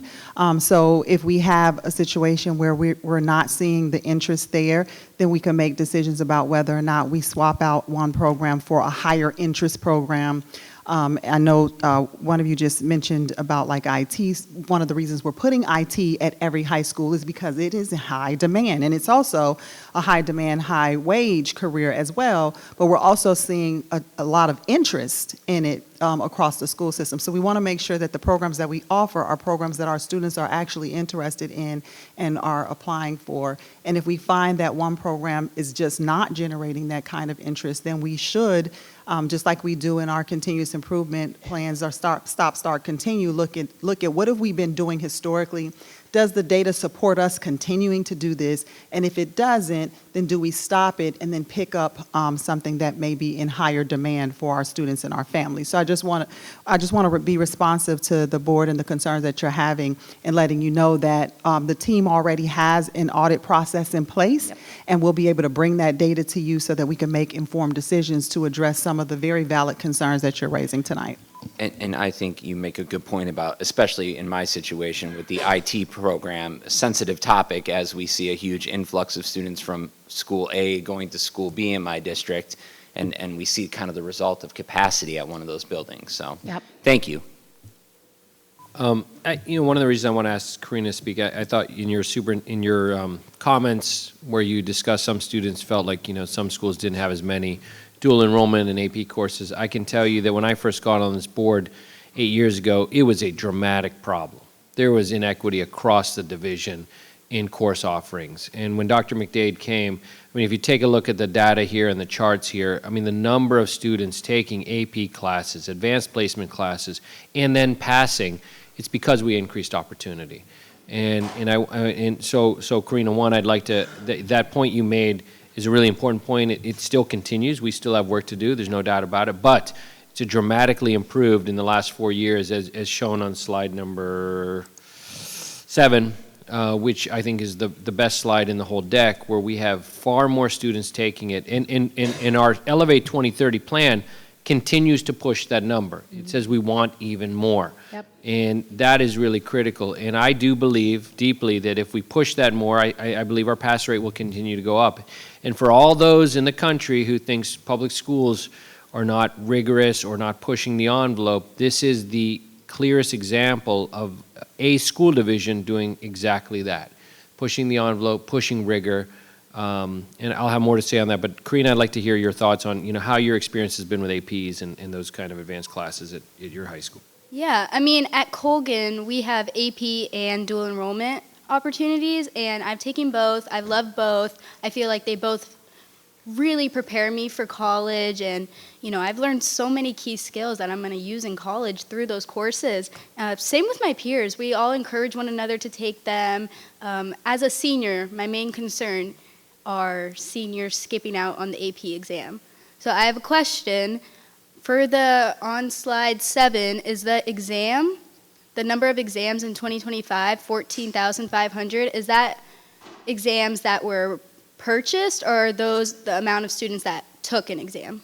Great question. Those are the number of students that took an exam. We actually monitor it very closely, the participation rate at each of our schools, to ensure that we don't have to intervene regarding the participation rate. It's actually part of our CI goals, to make sure every student is given the opportunity, encouraged, and gets outreach if necessary to be able to not walk away from the potential of that result. Wow. Okay, that's amazing. That just makes it even better. I have one more question about the CRV. Nope, that's a car. CCRV. Sorry. The CCRV. I was looking at the website that you mentioned and all of the programs or all of the courses offered at each school. And I have a question on how you guys or NOVA decided, how the program decided which courses to offer virtual at each school. Excellent question. So the NOVA strategy was to look at the base courses offered at the school and those that weren't offered online. So they didn't dissuade or persuade, they looked at what was already there. That list will change annually. So if a school is able to offer it in person, then they'll remove the online option. Okay. So they looked at what was the reality of every school and then made sure every student had an option. Okay, because I was looking at Colgan's, obviously, and Colgan does not have dual enrollment psychology as an option, like in person or virtual. Okay, and then I look at Hilton's, and they have that option virtual, DE, but they also have the AP psychology. And so I'm just a little bit confused on how that matches up. So the CCRV program is specifically targeted for students to earn the 32 credits that are attached to that full year's work of coursework. So NOVA has implemented that match. There are additional courses that are dual enrollment at schools that aren't part of the CCRV pathway. Okay. Yeah. Okay, that makes sense. But anyways, back to how amazing you guys are. Yeah, my experience in high school has been amazing. My first AP class was my sophomore year, AP Human Geography. That prepared me. It was tough as a sophomore, but it prepared me so much. And I know you guys are working on that transition to high school, and my experience was a little bit different because of COVID, but having that having that transition period to really understand, oh, this is what I'm going to experience in high school is so important because, especially coming off COVID, I had no clue what I was expecting, which is why I think it hit so many of us so hard. But nonetheless, the fact that you guys have so many opportunities for AP and DE at Colgan and countywide is just amazing. And despite all the hardships we face in middle school, it really, all these courses prepared us for the future. So I love it. I love everything about it. And I'm glad you guys are making it more equal countywide. Like Dr. Lateef said, I don't even want to know how it was back then. I'm glad we're looking forward and making Prince William County School a better county to be in, and just no matter your zip code. So that's amazing. Thank you so much. Thank you, Karina. Thank you, Karina. Very good points. Great presentation. As I said, we have, when you apply to college, especially the competitive colleges, and we have many of them in Virginia, and that's for UVA and William & Mary and Virginia Tech. The first thing they look at is your rigor of courses offered in the school and whether you took the most rigorous courses offered at your school. That is how they judge you. Exactly. And then they look at your grades in those rigorous courses and compare you to everyone else who took those same rigorous courses in your school, and that's how they select. Exactly. The second thing they look at is your SAT, ACT score, right? So those are still important. Some schools are optional, but most of the competitive schools have gone back to requiring them. Some schools want to see all your AP scores. You don't have to submit them. There are a couple universities that require, if you took the AP, we want to see the score. Some universities, it's an option, and as Karina said, you can skip the AP test. I'm not advocating that, but you could, if you didn't want to sit for that AP test and just take the class, obviously you're still, the grade in the class matters for your GPA and all of that, so that's critical. I want to thank you all. The number of schools offering more advanced placement classes has dramatically improved in these 4 years. It has been, we spend a lot of money on students with special education students. We spend a lot of money on English learning students. I've always said that we need to spend a lot of money on every student and advanced students where I think that's critical, but I also think that BC student, that mid-range student, like how are we going to push them to take more advanced courses? Dual enrollment's a great option for them. not necessarily as rigorous as the APs, but great options to get, your credits for your associate's degree, and get you trained and ready for community college and in college as well. And so I think those are critical. And I think, not that I'm going to ask this question, I think you all know that I ask this a lot. I care deeply about counseling. I care about whether our counselors are as up to date on what the requirements are for colleges of all sorts of colleges, and the strategy that each student should employ as they start in 9th grade looking forward over those 4 years. Do I take 9 APs? When do I start them? Do I start 2 my freshman year, 2 my sophomore year? I want to know that our counselors know that. I want to know that our counselors are making sure that they are offering our students the full gamut of options. It's fine to warn them and say, look, you're going to sign up for a rough curriculum, but again, it's everyone's choice. It's a student choice. It's a parent choice. It's a family choice. But, I think that's critical if we're going to set our kids up for success, because you can't, a lot of times kids show up in junior year and senior year, and they've taken a rigorous course, but they didn't take that many APs. And so their GPA doesn't look that good compared to other students in their class, right? Because they took a bunch of 5.0 classes, and those are the APs, the Cambridge, and the IB programs. And so, I'll say it out loud, when you're competing and you're taking a lot of those 5.0 classes, every time you take a class that's not a 5.0 and you get an A, your GPA actually goes down. So if you're running a 4.3 GPA and then you sign up for a 4.0 class and get an A, your GPA actually goes down. And so there are a lot of students, these 7,644 students who are taking AP courses care deeply about that. And while I understand, not everyone thinks that way, there are a lot that do. And I think preparing that batch of kids for their future is really important. And I want to know that our counselors are really encouraging, at the middle school level, take Cambridge over there. Go look at it. Don't scare the kids. Take IB, take AP classes. And so those things I think are important. So the alignment of what our counselors and teachers are saying to encourage our students is really important. I get really upset when I find students tell me that my counselor discouraged me or my teacher discouraged me from doing this. Yeah. Those things concern me. And while I recognize that, we have to give good advice to kids, and some might not be ready, but I think we have to give the full gamut of information to them to let them make the choices. But, you don't have to respond to that, but that is important to me that we have an alignment along our counseling that is really good, and that they're up to date on what colleges require. Yes, sir, agreed. I do want to shout out Dr. Sampson, our newest associate superintendent. He's echoed all those words. So I think you can feel confident in his leadership in working with counselors to continue to elevate their expertise. I think you're kindred spirits, and so I think you'll find that he's taking that mission quite seriously. Wonderful, thank you. Ms. Zargarpur. While Dr. Lateef was talking, we were having this sidebar conversation, and now I have questions about dual enrollment. Because I have a neighbor who teaches dual enrollment, and I already know what she says about this. So, okay.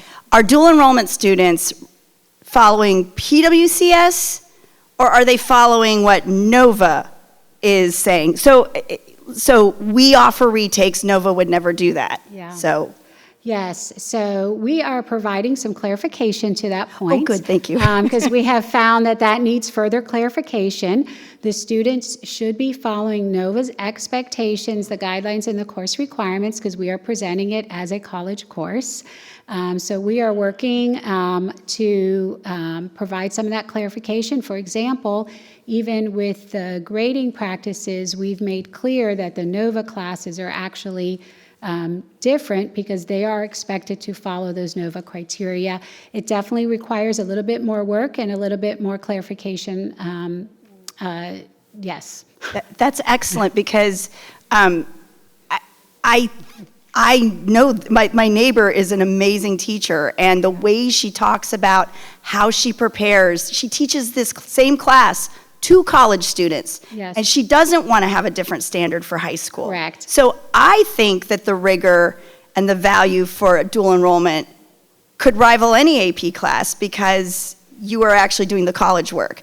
AP, you're still in high school. And if we are we going to allow AP, are we going to say AP then also has to have sort of a college standard in no retakes, no this, no that, or? Yeah, we are working on including that in the regulations to be very clear about, by definition, they are considered NOVA courses. So we are working through several stakeholder groups and putting together some communications to really clarify and really understand that those are college courses and they should be equivalent to the college experience on the campus. That's awesome. Thank you so much, because I know that's been an issue among some of the teachers for a little while now. And they've been great advocates when I've done opportunities for Zooms. They attended the Zooms and they thoroughly clarified their perspective. So I caught on very early on in the stakeholder feedback. I really appreciate that too, because people will talk about it for a while, and when you have offered yourself as this resource, thank you for following through and listening. Yes, ma'am. Thank you. On that note, so I do appreciate your support and Dr. McDade's support truly over the last 4 years, whether it's the grading policy or how we're doing retakes. I do think, and while I share Ms. Zargapor's concerns that we want to do it like it is in college. The governor's school is over at George Mason, so they do it like George Mason. TJ doesn't have the same sort of level of retakes, but I think retakes are important. I think they are a way to transition our students, even within APs, to getting to college. You get warned, like, they're not going to do this to you in college, but here's a couple opportunities. These courses are very rigorous. They are very tough, and I want our children to succeed in these courses. And you see that whatever we're doing, so before we start going and changing a whole lot, that 68% pass rate on the APs that has gone up, we're doing a really good job in our AP program. 100%. So while we're working on grading, I appreciate all that. I really appreciate Dr. McDade's commitment to sort of, let's work in the favor of the student. Always. Right? In the favor of the kids, because we are sending them out in a highly competitive environment. And if anyone were to say, again, I want to be crystal clear that Prince William County's padding grades or doing something, that's not happening here. Right. Our students are leaving here and achieving very high levels in their post-secondary success. Our pass rates on the AP scores are higher, so anybody who would say that somehow it's an easy place to get passing grades, I think that's not necessarily true, and that if we're somehow changing these grading policies to make it easier, I think we're changing the grading policies to make sure our students have a fair shot. Absolutely. And get rewarded for the hard work they're doing, and I think that's really important. While it may not work in every scenario that someone may point out, I think it's really critical. And so I do appreciate that. And look, in these advanced courses are where you have those students who care deeply about their grades, and that will impact them. When these universities, unfortunately, when, UVAs and the William & Marys can't take everybody in the state of Virginia, and they can't take everybody from, Garfield High School or Colgan High School that applies. And unfortunately, they rank you against the kids in your own school. And that's how they do it, and they're going to say, well, you didn't take as many classes of this one, and you didn't get as many high grades. So they have algorithms. They're using AI now, which is even worse. So the question is, are they reading your college applications? That's a whole nother, thing. But, a lot of it is a numbers game, and that's why these kids care deeply about those numbers. It matters. It impacts their lives in some ways, especially the students who want to get to those types of schools. I'm not saying it's all in the grades and it's all in the percentages of decimals. We heard a eloquent speaker tonight talk about that. But the reality is, as long as this system tells me my kid has to take an SAT and get a certain score, or we have to have grades, then grades matter. Absolutely. And SAT matters, and we have to prepare them for that. So I appreciate Dr. McDade's strong commitment to that. There were times when she and I got into it where I said, look, Doc, test optional on the SAT anymore. Let's, and she's like, you're an idiot, I did not say that. And the SAT is back, and it's not only back, it's back with a vengeance, right? So the ACT and the SAT, both considered equal. I appreciate that. We pay for the AP exams, as Ms. Wall points out. We have summer school this summer that I think we're paying for. Is that right, Dr. McDade? Yep. And we have an incredibly robust number of kids signed up. Which is incredible. And I just want you to know that when you offer an opportunity, they will come. Yep, They will we do agree. it. Whether if it's at Brentsville and Potomac and we make changes there in those curriculums, you'll see people will want to do it. I promise you. Mm-hmm. You know, so I think we should reduce the barrier in every way for students to take more rigorous courses and push them hard as we can. Yes, sir, thank you. That's my soapbox for tonight. We're moving on. That's the end of the discussion. Thank you. Thank you, Superintendent's sir. time. Dr. McDade, do you have anything else to add? Superintendent's time. No, sir, that. no, Okay, that we're up to concludes committee updates. superintendent's Ms. time. Wall has an update from the Internal Audit Committee, the most important committee in the school division. All right. The Internal Audit Committee met on February 18th at 4:15 for our quarterly meeting. And at the meeting, we selected the Internal Audit Committee chairperson. And based on that action, I will be continuing as chair of the Internal Audit Committee. We received a status update of audit activities from our chief internal auditor, which included completed audits and projects, in progress and upcoming audit activities, and the 2025 Office of Internal Audit's annual report. There were 6 completed school audits since we met the last time, a completed audit of central office financial review of 4 departments. And then for March through June, we have financial audits coming for 3 high schools, 1 middle school, and 8 elementary schools, as well as a financial audit of the Aquatic Center, a background check audit, and some ongoing enterprise risk management work. Just to highlight some things. So looking ahead, we discussed our meeting schedule for the remainder of 2026 with our next meeting on May 20th, 2026, and our November 4th meeting is on track to discuss and approve the 2027 internal audit plan, which would then come before the board for approval in December of 2026.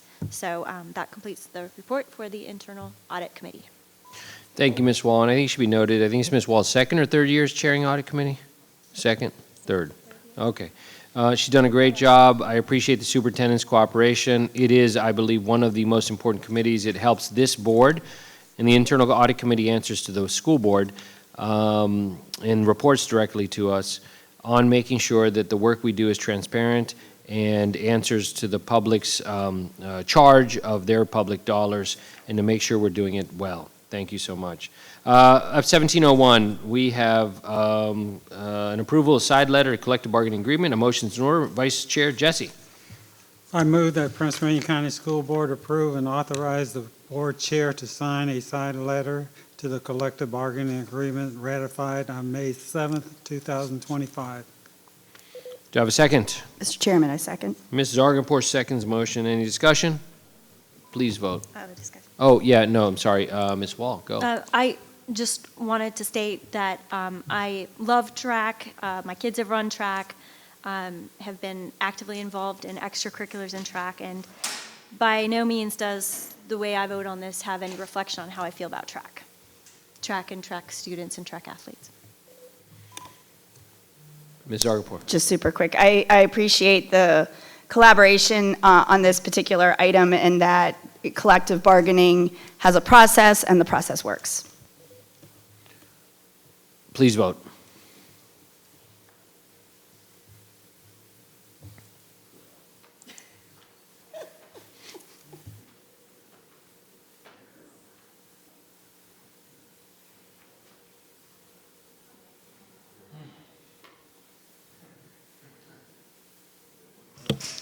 Vote is 5 yes, 1 no, Wall, 1 not present at vote. Tredinick, motion passed. Okay, the next motion is a motion that was supposed to be given by Ms. Williams this evening. I'm going to go ahead and make the motion. It is agenda item 1702. It's the appointment of a naming committee for the new Woodbridge District Elementary School. I move that the Prince William County School Board appoint Dr. Lateef, Lori Williams, and Tracy Blake to the naming committee for the new Woodbridge Elementary School, pursuant to School Board Policy 854. So Lateef, Blake, Williams. Do I have a second? Mr. Chairman. I go with Wall. I second. Wall seconds. Any discussion? Okay, please vote.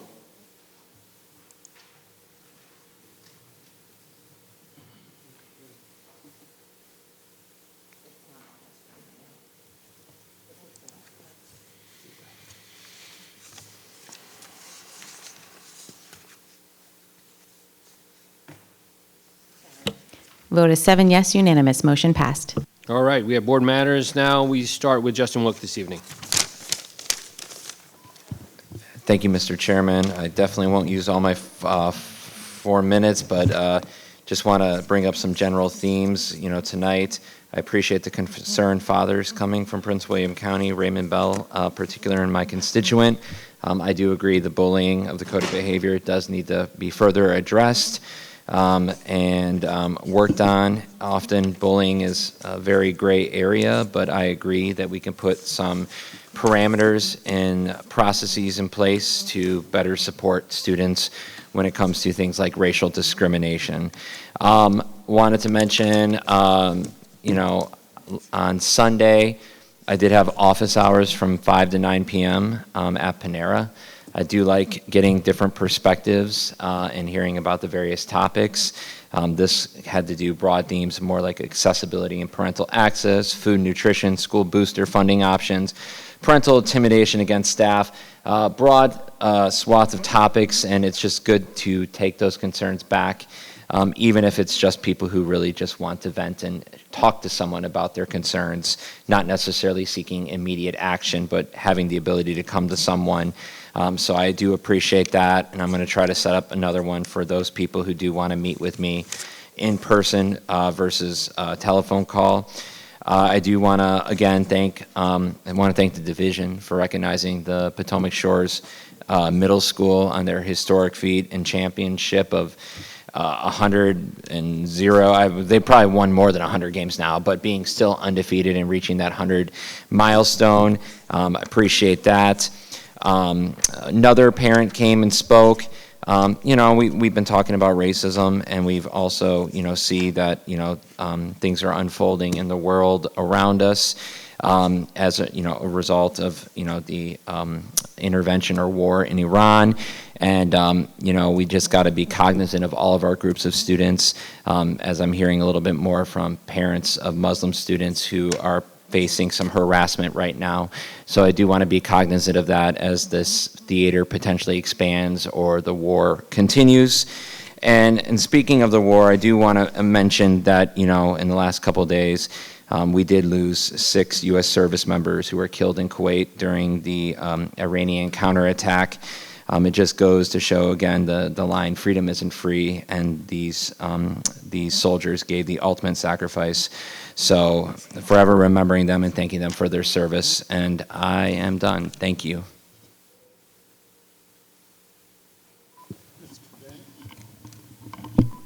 Thank you. Thanks again to Dr. Sullivan and her team for that great discussion on the advanced courses and things that we offer. One of the things that parents in my district have brought up, and even teachers that we've talked about, is our average students too.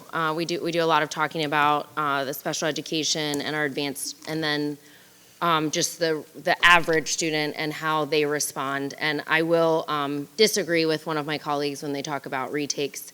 I do think that they benefit some students, but I also ultimately, in watching my child transition, who was an average student, to college, it really did him a disservice going to the next level and being provided those retakes for so long.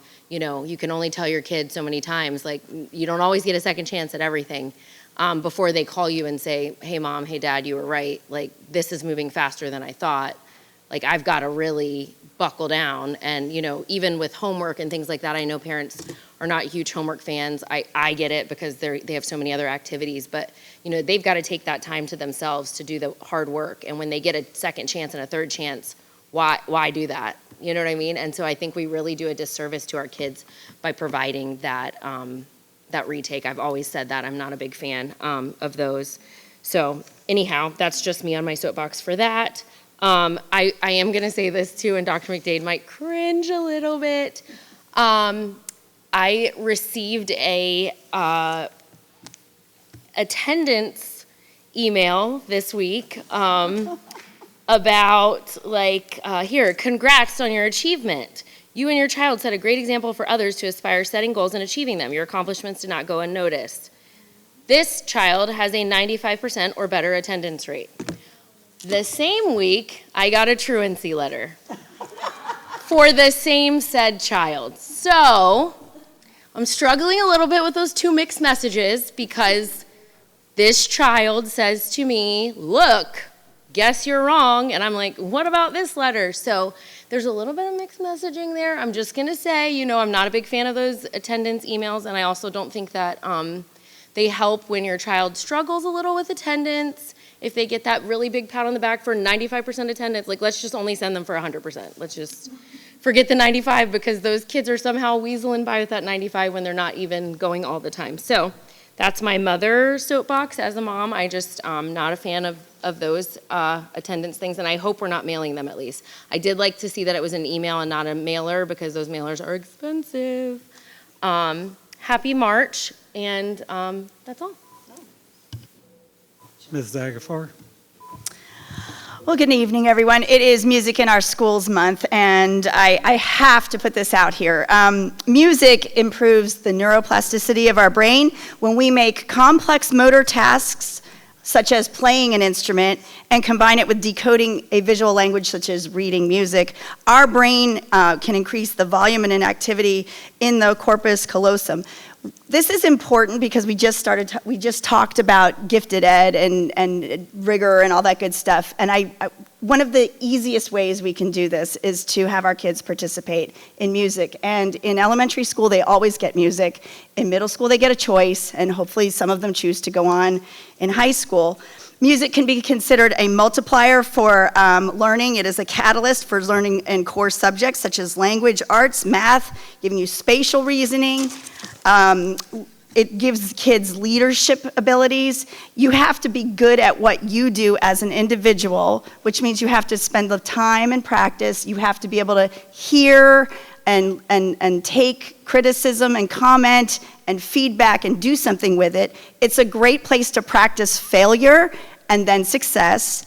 You learn a little bit about your musicianship and how to work with others. You also have your critical thinking and listening skills. You learn how to work through collaboration and take feedback as individuals and as groups.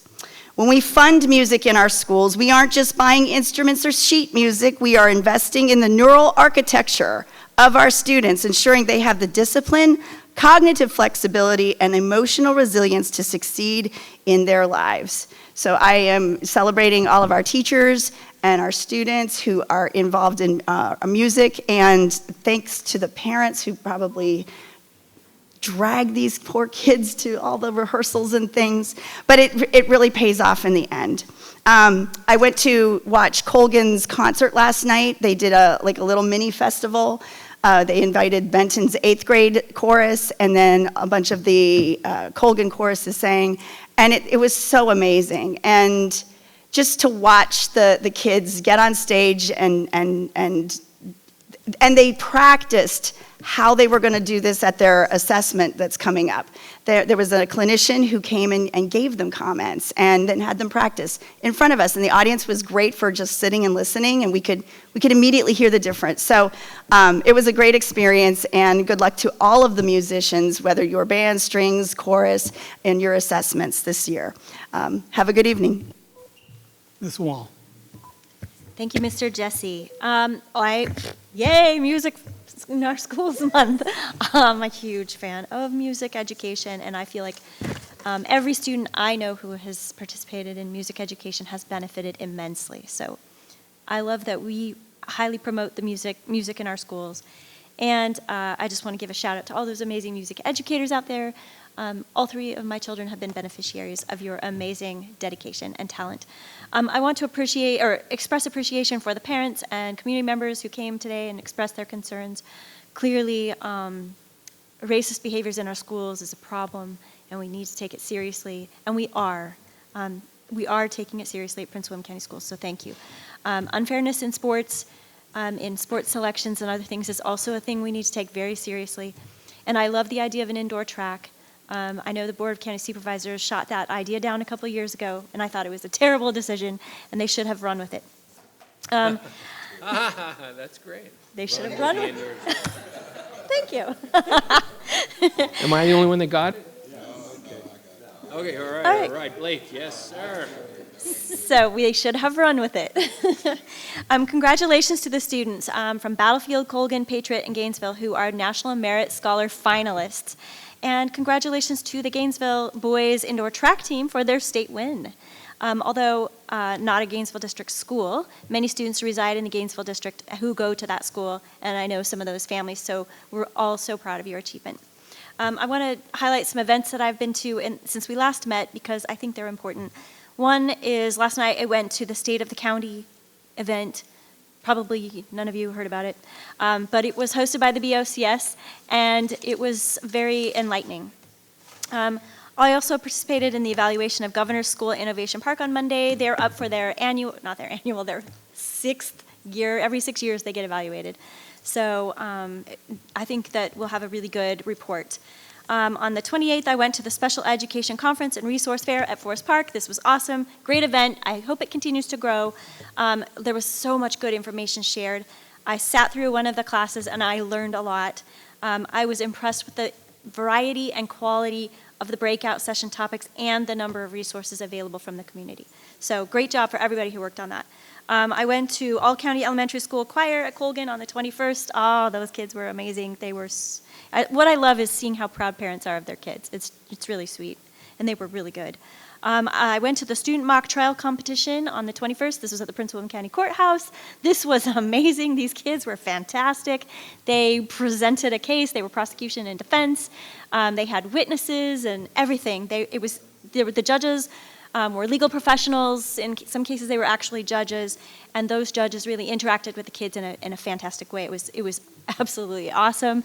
I heard that the Bar Association is likely going to take this over and grow it, which is amazing. Great opportunity for our community members to interact with our incredibly bright and talented students. I went to a glow dance. PTO never disappoints. This was at Gravely Elementary. Again, it highlights our amazing volunteers and parents. Battlefield had an orchestra pre-assessment concert, which I loved, and the kids did a fantastic job. I went to a principal advisory meeting at Bull Run on the 19th. It's always great to see those principal advisory councils in action. Thank you to all the parents who volunteer for those committees. Okay, I'm going to skip ahead to the Teacher of the Year finalists across the division, and congratulations to those from the Gainesville district. I look forward to seeing you hopefully being winners in that category. And my last closing thoughts, I actually am running out of time, so I'll just say good night. Mr. Blake. Thank you, Mr. Chairman. Good evening and happy Women's History Month and happy Music in School Month also, because I'm a big supporter of the music program in school. But let me just say, over the past couple of weeks, I've had the opportunity to spend some time across our schools and throughout the community, and I just want to briefly highlight a few of those moments that reflect the strength of Prince William County and Prince William County schools. At Penn Elementary, I went to the advisory council and the PTO meeting where I was just reminded how vital family engagement is to student success. And when parents and educators collaborate with intention, the schools thrive. And then I also had a chance to see the new book vending machine that the PTO donated, which was awesome. They already bought out a row of books in there already, but it was very good. So I wish I would have one of those in school. I would have always been getting books out of there. But that kind of investment speaks to literacy. It speaks volumes about the partnership between families and schools. And then I also had a chance to attend the Friendship Dance at Minnieville, where I just saw a lot of joy and belonging and community in action. The event was packed with families and students. I think everybody was just like cabin fever. They wanted to be out from being inside for so long. But these are the kind of experiences that help children feel connected and supported and safe in their school communities. And then I also, a couple weekends ago, I attended the student mock trial competition at the Prince William County Courthouse, where our students had got to demonstrate critical thinking, confidence, and professionalism in the real courtroom. It was impressive to watch them argue the cases with such poise at such a young age. Even our own Beulah Sarsa was there. on the defense team for Hilton.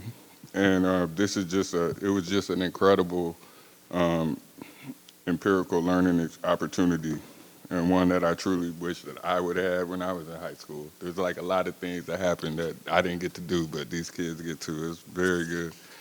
I also got to go to the all-county choir at Cogan, which was really outstanding. It was just a bunch of fifth graders from all over the county, every school. So I think every school had three fifth graders from every school. So it was great. Almost 200 kids in there. Again, it's just a powerful reminder of the strength of our arts programs and the talent that we have in every corner of this county. And I also got to attend the Prince William County State of Our Parks, which was hosted here.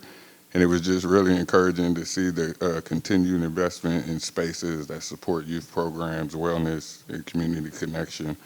And you know, our parks are an extension of our classrooms. We actually have science in the park where our elementary kids go out to the parks and get to learn about science in the natural habitat. And then also I was honored, I attended Dale City Elementary and Hampton Middle School's Black History Month celebrations. This was great. I also attended the STEP conference with Ms. Wall at Forest Park. And my last thing I would just leave you with was that which I get to do every year now, which was great. But it would Read Across America at King Elementary on Monday. I saw Dr. De La Rosa and Dr. McDade was there later. But it was, I got to read to a first grade classroom, and my chaperone, Miss Sophia, she was just so great, taking me around everywhere. But I'm sure we'll see her up here one day, sitting on the dais, but as a student rep. But yeah, that was it. And I'm just grateful that I got to witness all that firsthand, and have a good night. Thank you. Mr. Jesse.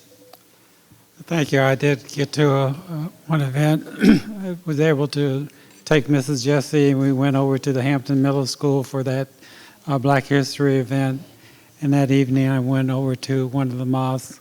I learned that there are 2 mosques on Holy Road, which I didn't know until I went to the wrong one first.